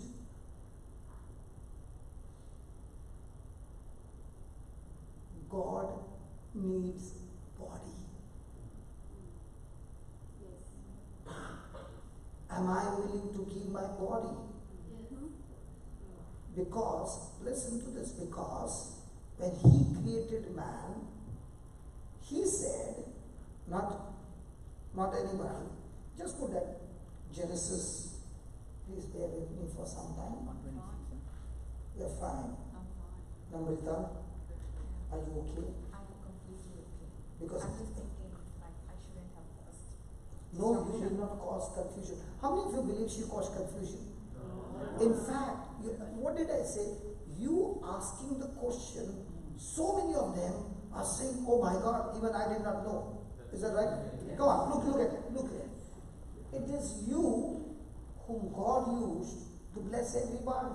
And the devil is putting in your mind a thought, you blew up the whole class. Because I'm not coming prepared with what I'm going to speak. I'm just following his orders. Tell me honestly, honest answer. How many of you got blessed with a question?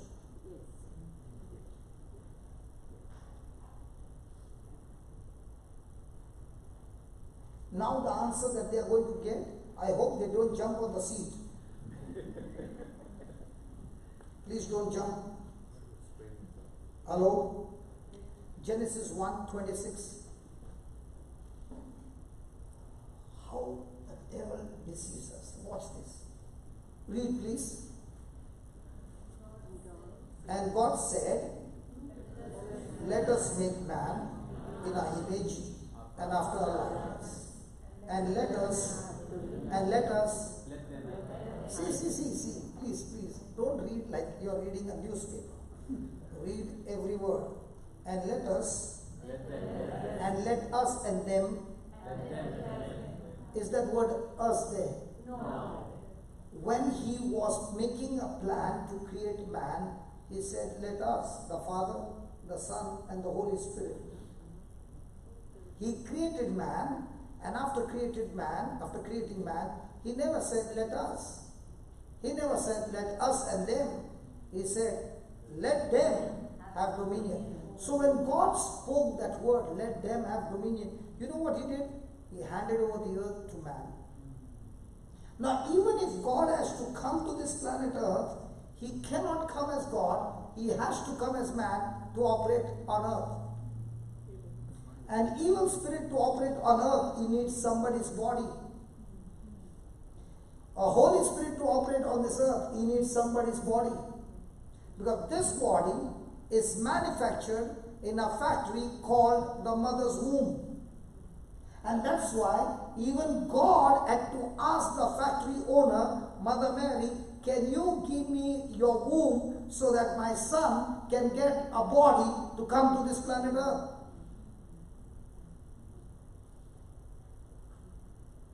Do you understand? You women are so very special because this factory is given only to you, not to man.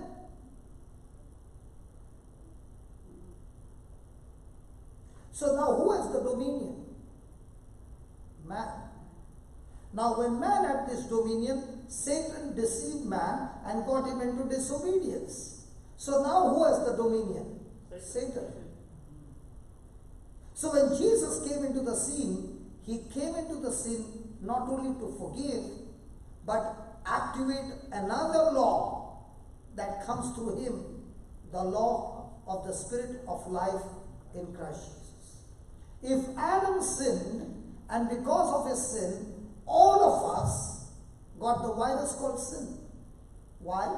Because we were in Adam. In the same way, when Jesus came into the scene, he did not come like you and me. We all came through the sperm of a father. Whereas when Jesus was conceived, there was no sperm of the father. The pregnancy was by the power of the Holy Spirit. And therefore sin power was not in him. Are you following? So now Satan wants him to disobey, so that when Jesus disobeys, Satan is not only the God of the earth, he also becomes God of heaven, because Jesus represents God in heaven as well. So now Jesus has to fight the battle. What is the battle?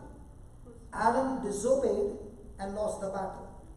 Jesus obeyed and he won the battle. Now when he won the battle, did he win as man or as God? As man. And therefore, because he won the battle as man, he is talking to man and saying, the same power by which I won, I give to you. Because you who believe in me are baptized in me. Now you and I are not two, we are one. Amen. Are you understanding the system? So now when I'm walking, for everybody, they can see a man.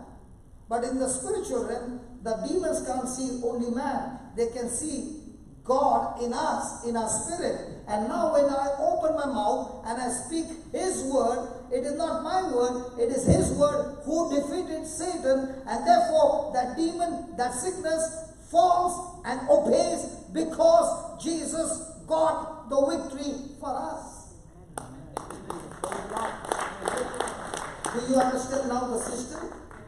So when you're walking, you're a man. Now, you're 1/3 God. What is that 1/3 God? When you got born again, the Spirit of God came into your spirit and the two got united and we are one spirit, so that your spirit and God's spirit is one. Then if God's spirit and my spirit is one, how come I commit sin? My spirit has become one, my soul is still the same. So what is my battle? My battle is not to get victory. My battle is to get the soul agree with my spirit. So why am I studying the Word of God? I'm studying the Word of God to tell my mind to get renewed, change the thinking, and say to my mind, listen mind, you cannot feel the power, but he said there is power, and therefore you say there is power. Amen. The mind says, I have to feel the power, then I will know there is power. But the Spirit says, even if you don't feel, he who said is faithful, he is saying the truth, you just operate on it, and now when the person holds, the power flows. Are you following? The whole Christian life is about how much quickly and to what proportion have you changed your thinking to believe the Word of God. Is that clear? Because of your question, do you know, we had the most excellent preaching. These are the topics that I teach, but I cannot teach that topic when a person comes in a KG class. That's why I'm teaching only the basics. You want deep teaching, go on the YouTube. There are more than 1,000 videos there on different topics that you can get where I'm preaching. And start writing notes and prepare, and you will see your life supernatural. So now, do you have the power? Yes, I do. So are you worthy? Yes, I am. Because are you baptized in Jesus? Yes. So do you have Holy Spirit in you? Yes. So are you and the Holy Spirit become one spirit according to the word of God? Yes. So when you said unworthy, you just said the Holy Spirit also is unworthy because you two are one. I didn't mean like that. You did not mean, because this is called as unbelief, because you did not know the truth. Are you understand? Give your hand to her. We are going to attack the bones.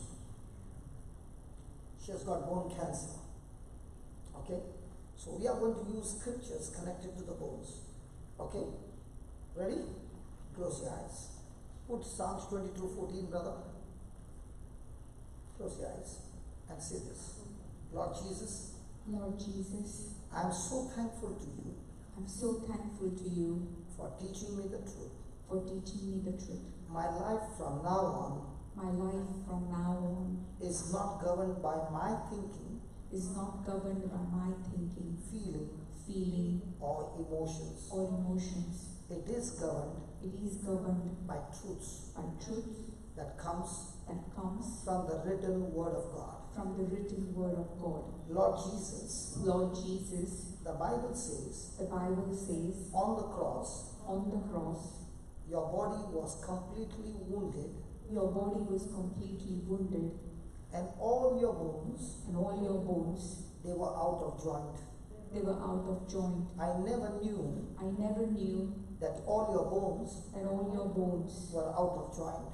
were out of joint. Your bones were out of joint Your bones were out of joint, so that the sister's bones so that the sister's bones are completely restored, are completely restored, recovered, recovered, and healed and made strong. made strong.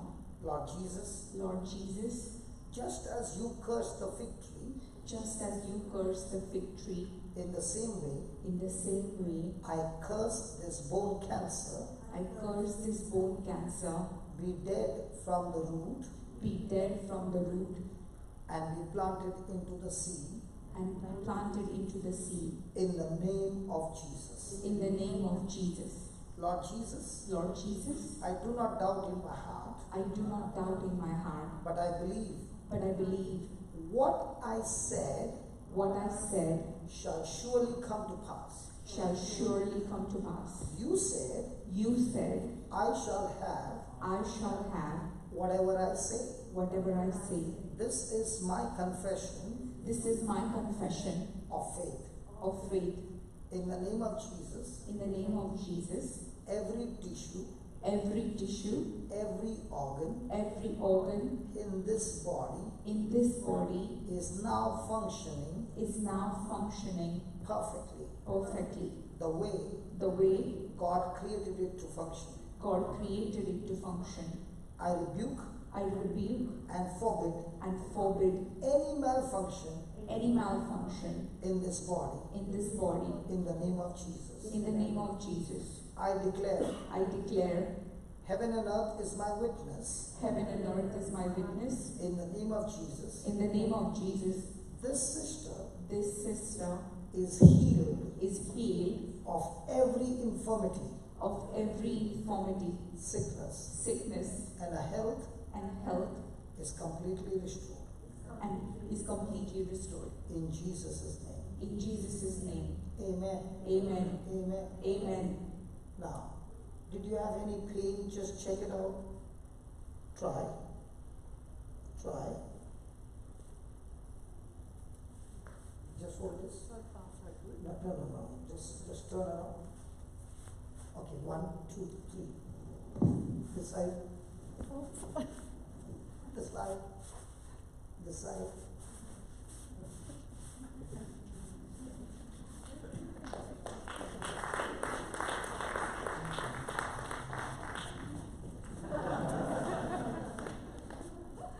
good test drive? Yeah. Any pain? Amazing. Oh, one minute. Let me just ask her. Why did you say amazing? Because I feel so good. Or was it the dance so good, or you feel so good? Cancers through my spine, my backbone. No, say it loudly for them. Yeah, I have cancer all through my backbone from my spinal vertebrae right down. I'm having radiation on Thursday, all through my hips. Yeah, and now you can bend. I can bend, but God has given me the grace. I haven't had a lot of pain, so I've been very thankful for that. Yeah, but now is there any pain? I haven't got any at the moment. What do you mean at the moment? Well, right now, here with you, I don't have No, pain. what do you mean? That means it will come back again. Well, You got to open your mouth. Say that. In the name of Jesus, in the name of Jesus, nowhere, close your nowhere, eyes and say, nowhere nowhere, it is recorded in the Bible it is recorded in the Bible, when Jesus healed somebody, when Jesus healed somebody, that sickness came back. that sickness came back. Nowhere it is written Nowhere it is written, when Jesus opened blind eyes, when Jesus opened blind eyes, after some time, after some time, the man became blind again. the man became lame again. Whoever the Son sets free, Whoever the Son sets free he is free indeed. is free indeed. In Jesus' name. In Jesus' name. Amen. Praise the Lord. You know the last scripture? It hit you right into your heart. Whoever the Son sets free is free indeed. Now, number one, when you see the sister, what happened, and she gets healed, do you want to sit at home and do nothing? I'd be extremely happy for Say that loudly. I'll be extremely happy for her. I'm thankful to God that the healing happened and I was a part of it. But would you not go out and do the same again and again? Yes, I will try my best. I will. Praise God. Oh, please give 1 Corinthians 15:10 and let her read it so that when she goes back, this word will torture her day and night. And I pray, Lord, that this scripture tortures everybody seated here. They are going to kill you. She's going to kill you. Just hold on. Yeah. But by the grace of God, By the grace of God, yeah, I am what I am. I am what I am. Who's writing? Paul. Now, when Moses asked God, when I go to your people and say, what is your name? What did God say? I am who I am. So what does Paul say?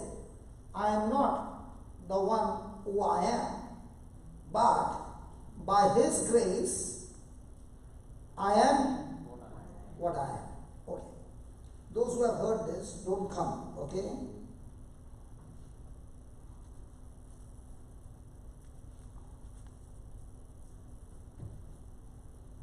Is this real? Yes. Okay. Is this real?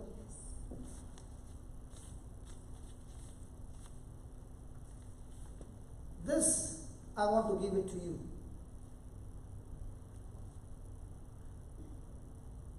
Is this $20? Is it real? Yes. And I want to give it to you.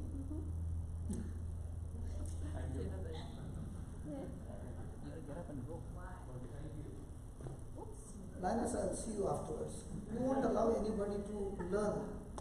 Can't you zip your tongue? I said, I want to give this $20 to you. I will let it. Generous. Why? Can I have it? I want to give this $20 to you.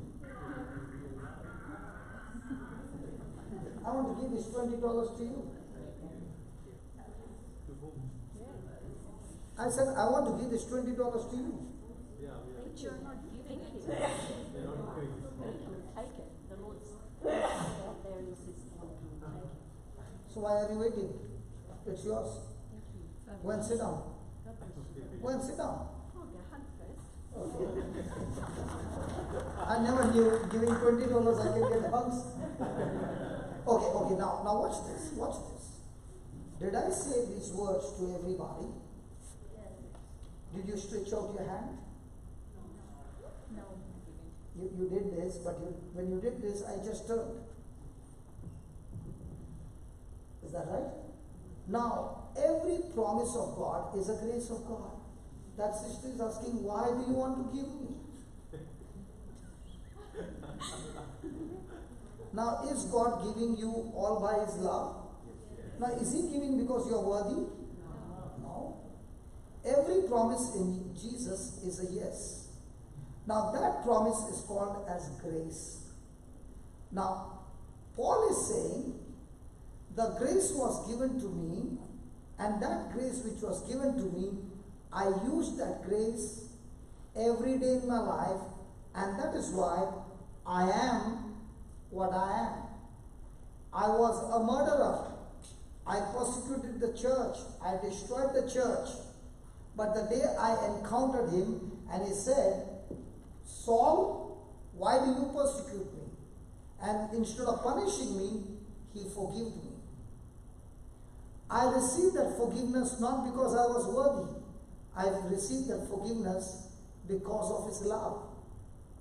And from that moment on, I took those scriptures and those promises and began to live according to the promises. Now, you were the first one to stretch your hand, give me, but you never got up. In the same way, the grace is given to everybody, but not many people get up from their seat. What did I do? When I found grace, I got up from my house and I came all the way to Brisbane. Now what is that? My faith. To what? To His grace. So when faith and grace, grace and faith come together, there is manifestation. Grace is something that Jesus did. Faith is something that I'm doing, not based on my ability, but on the promise of God. So he's saying, by the grace of God, I am what I am, then, and the grace which was given unto me or bestowed on me was not in vain. Now, if I come here and I see people who are sick, I know that this power can heal the sick, but I never opened my mouth. Now, did I use the grace? No. So, in the church, is grace getting used or going in vain? It's going in vain. So, he's saying the grace was given to everybody. But I used that grace day and night, and I did not allow it to go in vain. Then what is he saying? I labored more abundantly than they all. Were the apostles with Jesus? Yes. Had they seen him in flesh and blood? Yes. Had Paul seen him? No. But among all the 11 who were there, did Paul work more than others? Yes. Now, the labor that he put, was it his own? No. That was also the grace of God. So if I'm standing the whole day, is it my strength? No. I'm believing in His promise to take care of my health. I'm believing in His promise to back me up. I'm believing in His promise that He will confirm the word. I'm believing in His promise. So everything that I think, everything that I say, everything that I act, is it based on His promise? Yes. So grace is something that God did. I am only responding to what He did. Now it becomes my faith, and where grace and faith meet, there is supernatural result. Now, what did you speak? You spoke those things which are recorded in the Bible. What did she do? She quickly grabbed it and believed it. When the words were over, she began to turn, and now she's saying, amazing. Why she did not say amazing all this time when she was praying? Because she did not agree. She agreed with sense knowledge. Now she agreed with word knowledge by the preaching of the gospel. So what does the preacher do? The preacher's job is to change people's thinking from sense knowledge to word knowledge. And if he is able to change them to word knowledge, now signs and wonders and miracles are just following you like a shadow follows when you walk in the sun. Come. Yeah, last. Namrata, are you happy? Yes, I am. Now, is your question answered? Yes. Now, are you the branch of the true vine? Yes. Yes. But now, if you don't bear fruit, will he still cut you off? Yes. He will. He will. Yes. Thank you. The very purpose of a branch is to bear fruit. Yeah. And if you are not fulfilling the very purpose, he says, such fruit branches will be gathered and thrown into the fire. Yes. You come to church to receive the sap from the true vine. But if you don't use the sap to produce the fruit, the Lord says, I don't even know you.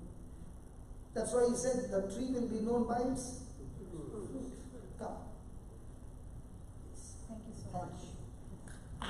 No, you have to kill. And yeah. I'm happy. So you got an amazing. Did you hear that? So now that same power flows into you and kills that tumor in your brain. Are you ready? What symptom do you have? How will you know? Any symptom that you know? Any pain or something? No. Okay, you have no symptoms to understand. No. Only when you go for a test. Yeah. Okay. And I take medication. Yeah, you continue with your medication. Now listen. There are many people have died because they have failed to understand the truth. The Bible says, by his stripes you were healed. But he never said, by his stripes, by taking the medicine you were healed, by not taking the medicine you were healed, by going to the doctor you were healed. He never said that. So let God be God and let him decide whether he wants to heal you with medicine or without medicine. But the end result, he has given you healing. Is that right? Yes. So there are many who are on medicine, they threw the medicine out and they said, I'm healed. No, don't do that. Praise God. Yes. What's your name? Maria. And yours? Tony. Maria, are you ready to kill? Certainly. Not Tony, but the tumor in Tony. Certainly. Why? Because you understand what it is to have cancer. Right? I do. So Tony, are you ready to receive? Close your eyes and say this. Oh Lord Jesus, Oh Lord Jesus, I thank you. I thank you. Your word says Your word says in Hebrews 4:12, in Hebrews 4:12, the word is alive, the word is alive, active, full of power, effective, energetic, operative, sharper than two-edged sword. Lord Jesus, the words that I'm speaking right now, the words that I am speaking right now, according to your word, according to your word, it is a two-edged sword. it is a two-edged sword. My brother Tony, My brother Tony, as he is listening, as he is listening, the word, the the sword of the Spirit, the sword of the Spirit, has already entered his brain has already entered his brain and is right now, by the power of the Holy Spirit, by the power of the Holy Spirit, destroying that tumor destroying the tumor from its root. from its root. I thank you, Lord Jesus, Thank you, Lord Jesus, for your word. for your word. In the name of Jesus, In the name of Jesus, the tumor the tumor be completely chopped off completely chopped off from the root, from the root, and I rebuke it, and I rebuke it, and I cast it out of his brain. and I cast it out of his brain. Get out Get out and be planted in the sea. and be planted in the sea. Lord, Lord, I thank you I thank you for operating his brain for operating his brain and taking the tumor out and taking the tumour out right from the root. right from the root. My dear brother Tony, My dear brother Tony, God gives life God gives life to the dead. to the dead. All those damaged organs All those damaged organs are completely restored, are completely restored, recovered, recovered, and healed. and healed. They are all functioning perfectly. They are all functioning perfectly. All malfunction has stopped. All malfunction has stopped. And brother Tony, And brother Tony, you are free from tumor, you are free from tumour, blessed with long life, blessed with long life, healthy, anointed, spirit-filled life. healthy, anointed spirit of life. In Jesus' name. In Jesus' name. Your life from now on Your life from now on will never ever be the same again. will never ever be the same again. You are a branch You are a branch that is bearing much fruit. that is bearing much fruit. I bless you I bless you in the name of Jesus. in the name of Jesus. You are an evangelist, You are an evangelist, sharing with others sharing with others what the Lord has done in your life, what the Lord has done in your life, touching people's lives touching people's lives and setting the captives free. and setting the captives free. Your hands are anointed, brother Tony, Your hands are anointed, brother Tony, to heal the sick, to heal the sick, because you understand the pain, because you understand the pain, the compassion, the compassion, the love of Jesus the love of Jesus that God poured into you, that God poured into you, the same love, the same love, the same compassion the same compassion will make you run will make you run in all directions in all directions for the kingdom of God. for the kingdom of God. Come on, soldier, Come on, soldier, gird your loins gird your loins, and get ready for the battle get ready for the battle, to destroy to destroy the works of the devil. the works of the devil. You are set free You are set free in Jesus' name. in Jesus' name. Amen. Amen.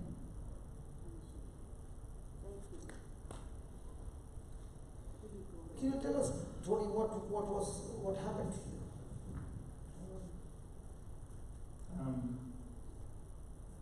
I'm still actually 3 times I've had. 3 times the power of God went into you. And you know, and you know. Your faith has healed you.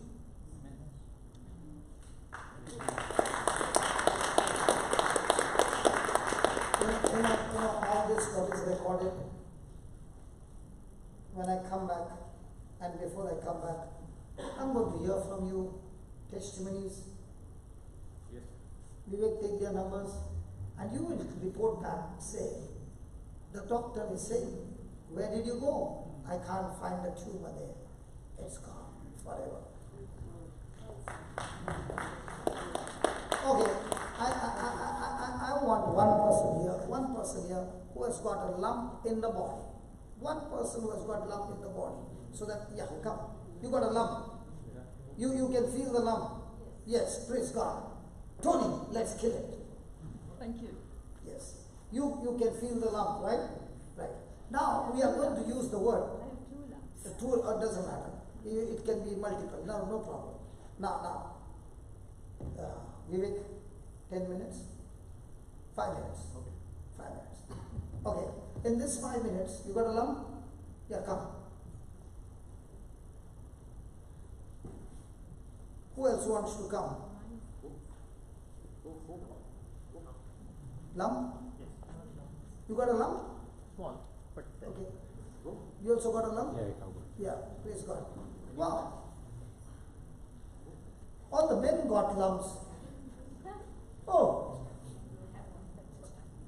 Okay.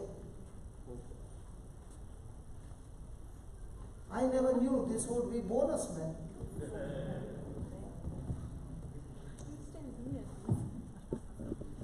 Okay. Go. Yeah. Don't worry. Now, can you stand 2 by 2? So that you pray with one another. Tony, you are going to kill. This sister can go with this sister, Nancy. Okay. Can you see? You got nobody? Okay, you three together. Are you ready? Listen, you are not going to pray for yourself. You are going to pray for the person opposite to you. Okay, all hands. And in this time, we are going to take a scripture, Hebrews 4:12, and the Word of God says, it is a two-edged sword. The Word of God is a two-edged sword.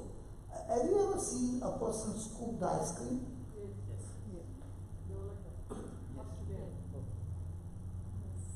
So you will see, after the prayers are over, you can go to the washroom wherever the lump is, check and come back. There will be absolutely no trace of that lump. But please don't ask me for the piece. One more thing, is there anybody here who has got an extra bone growth?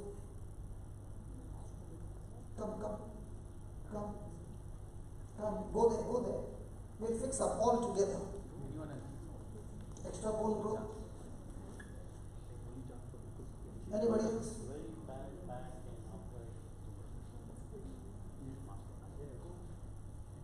But this is for the bone. I will pray for you that are outside. Now you are all bones.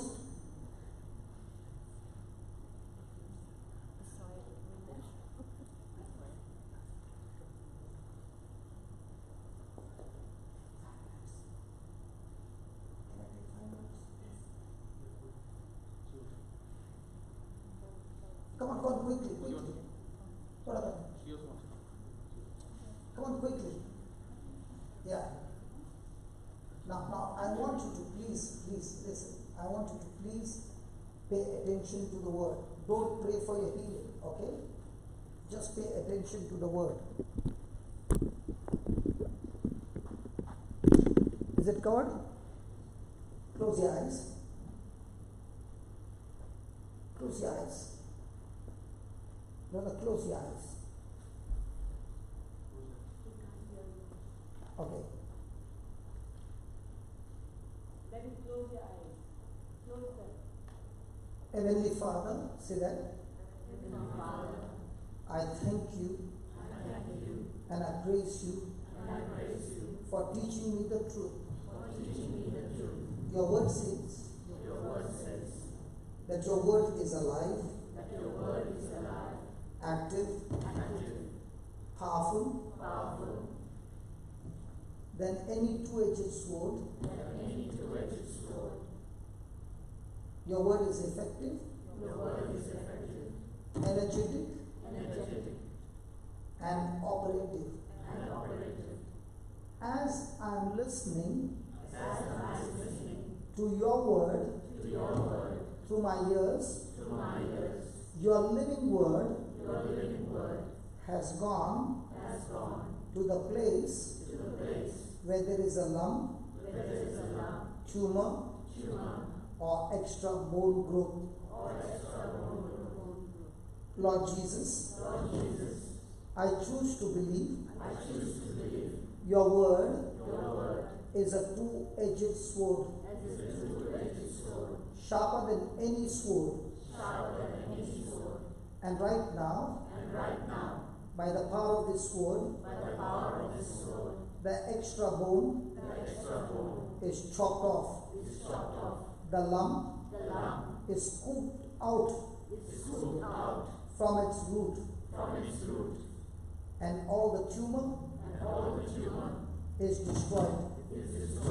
In the name of Jesus. Lord Jesus, I have spoken faith-filled words, and this word has destroyed every infirmity, every sickness in my body. I thank you, Lord Jesus, for teaching me how to destroy the works of the devil. I have believed it, I have confessed it, and I have received it. In Jesus' name. I am completely set free. I am completely set free. I am completely healed. I am completely healed. In the name of Jesus. In the name of Jesus. Thank you, Lord, Thank you, Lord, for destroying for destroying the lump, the lump, the extra bone growth, the extra bone growth, and setting me free. and setting me free. I am free. I am free. In Jesus' name. In Jesus' name. Amen. Amen. Amen. Amen. Amen. Amen.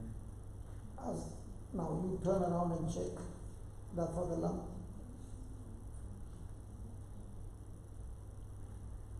I have it, but I'm sure it goes. No. Hold on. You said you have it. Just touch it again and tell me, has it become absolutely soft? I believe it will go. I believe it will go, not yet. Not yet. Has it become small?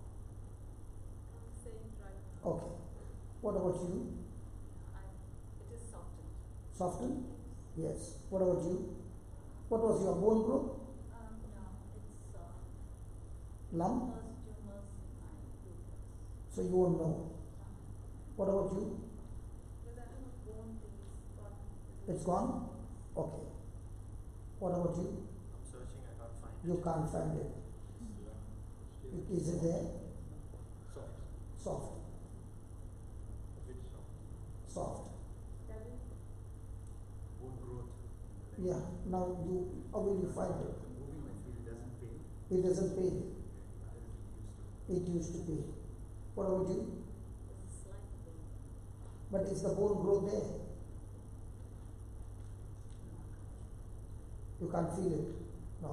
I have a bone growth. But now It's still there. it's still there. The pain is there? Yeah, it's sort of numb. No. Yeah. What about you? It's a bone growth. Yeah. Yeah, is it there? You don't feel it? Okay. I had one too. Small one. I was afraid and it has become soft. It's become soft. It has begun to dissolve. It is. Yeah. I'm going to pray one more time. Okay? And I'm so sure that this word, because I understand one thing. When you put sugar in the coffee becomes sweet because of sugar. In the same way, when I put that word which says, it is sharper than a two-edged sword, it goes and kills that bone growth, it kills the lump. Last, one more time. Okay? Close your eyes.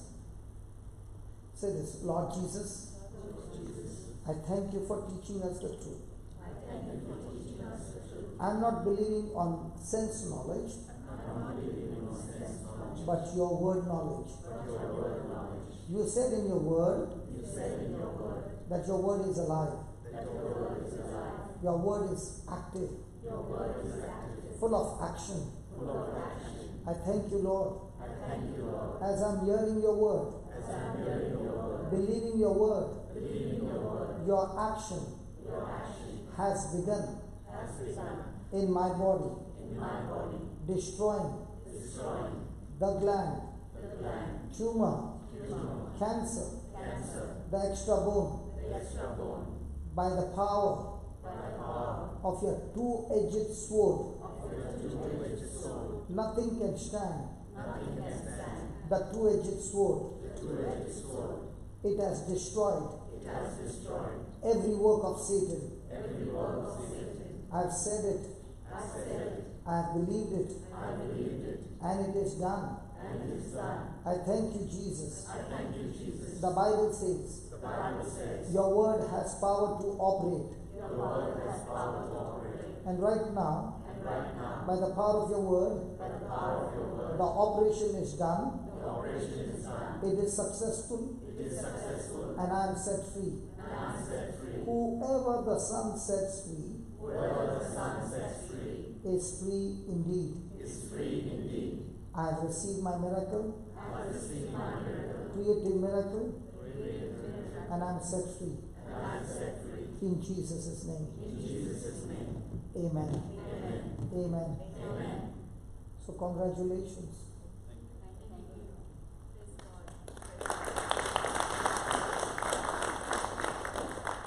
Praise God. I see it all the time. That's why I'm sure it works. The word of God works. Praise God. So I'm so thankful to God for bringing me here, and we have seen, yes, we could not get into the fig tree teaching, but on the YouTube, on the fig tree teaching, you got about more than 3 hours or 4 hours of teaching. You can definitely go there. Go to YouTube, JCILM, which means Jesus Christ is Lord Ministry.info. Praise God. Oh, it's not there. I thought you put it. Oh, it's there. Oh, JCILM.info. Now, when you type there, when you find people who are sick, send them on, go on the playlist. There are only healings, hundreds of videos. Send them those links. People who are sick, as they listen, there is a teaching and then the healing. And as they keep on hearing it every day, the Word who is alive, His name is Jesus, destroys all sickness and disease. Thank you so much. Thank you. Thank you. How do you feel? Good. Yeah, Father, in the name of Jesus, I rebuke this hernia, and Lord, you heal me of hernia as well. The same anointing that healed me, Lord, I will hear from my brother that he is completely healed of hernia. All that is needed, Lord, you have done it and set my brother free in Jesus' name. Amen. Thank you. Thank you. Thank you. Tony, this sister flew all the way from Sydney to attend this retreat. Praise God. God bless you. Thank you. And listen, you can't feel it.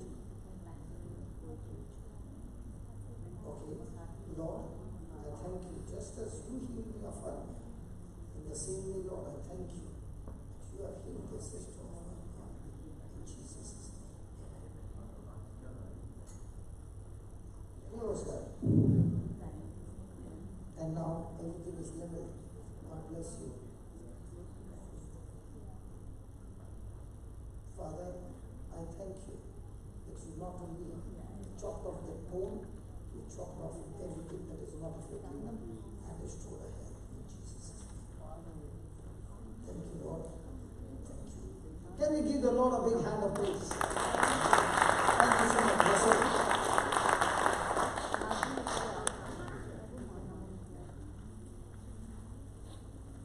Praise the Lord. No, you put it on. Hello.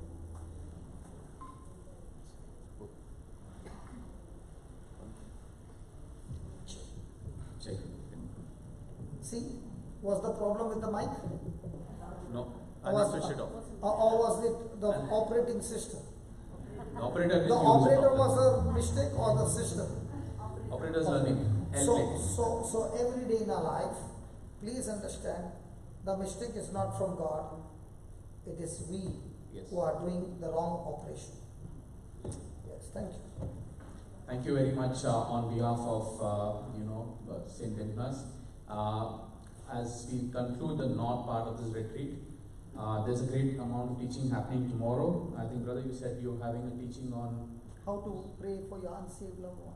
How to pray for your unsaved loved one. I think we all have someone in our life who's an unsaved loved one who we want to cater to. And I think what brother did, speaking to our sister Navrata there, talking about how we have to give our life for other people, and then only we can bear fruits. There are so many unsaved loved ones in our life. Are we happy to take that extra step in faith to come to the south and be healed? I think faith comes by just taking that first step. And I would say, I have come from the south and been here, but I just love it. I'm hungry for the word, and this word has taught us and renewed me. I'm sure we have learned something new, isn't it? All of us, yes? Hallelujah. And it's so important to operate out of, words that are faith-filled. And as I said, we are having the last part of our retreat tomorrow. That's going to be in, I'm sure all of you have anyone not knowing about it? Okay, the timing is going to be 12:30. I would just suggest to come a little early, maybe 12 o'clock, so that we get a little more time. It's going to be at St. Maximilian Colvin Church, that's in Marsden. I'm sure you all know. Yeah, so that is 26 to 28 McCarthy Road, Marsden. It's in South. Anyone having any questions about tomorrow? Anyone? It starts at 12:30, but it's always good to come at 12. That'll be a continuous session. We are trying to have it late because we can have a long session. There'll be only a coffee break in the middle, and it will end at 6 p.m. tomorrow. So yeah, so we're looking forward to everyone coming in tomorrow. Any questions? Get your family and friends. Yeah, please get family and friends so that more healings can take place and many more people get blessed. Please spread this to others. I'm sure all of you are seeing healings and miracles with the power of the Word of God, isn't it? Yes. And don't we want to spread this to other people? Spread our joy to others, isn't it? Please go out and tell others. And if you know some few people who are not here so that they can experience God's love and miracles. So we'll see all of you tomorrow. That's going to be 12:30 tomorrow at St. Maximilian Colvin Church. That will be in Marsden. Praise the Lord. Thank you very much. And as we conclude with the final hymn. Yeah.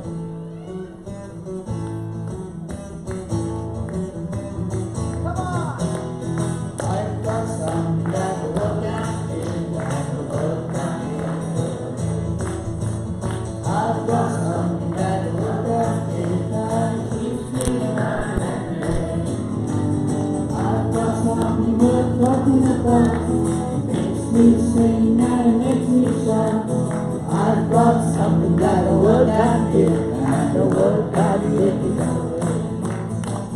More and more of Jesus, I want more of Him.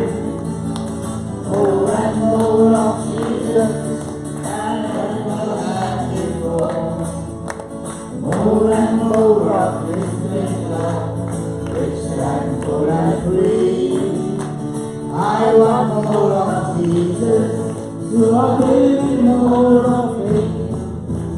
I've got something that the world can give, and the world can take it away. I've got something that the world can give, and it makes me mad again. I've got something worth talking about. It makes me sing and it makes me shout. I've got something that the world can give, and the world can't take it away. I've got something that the world can give, and the world can't take it away. I've got something that the world can give, and the world can't take it away. Praise the Lord.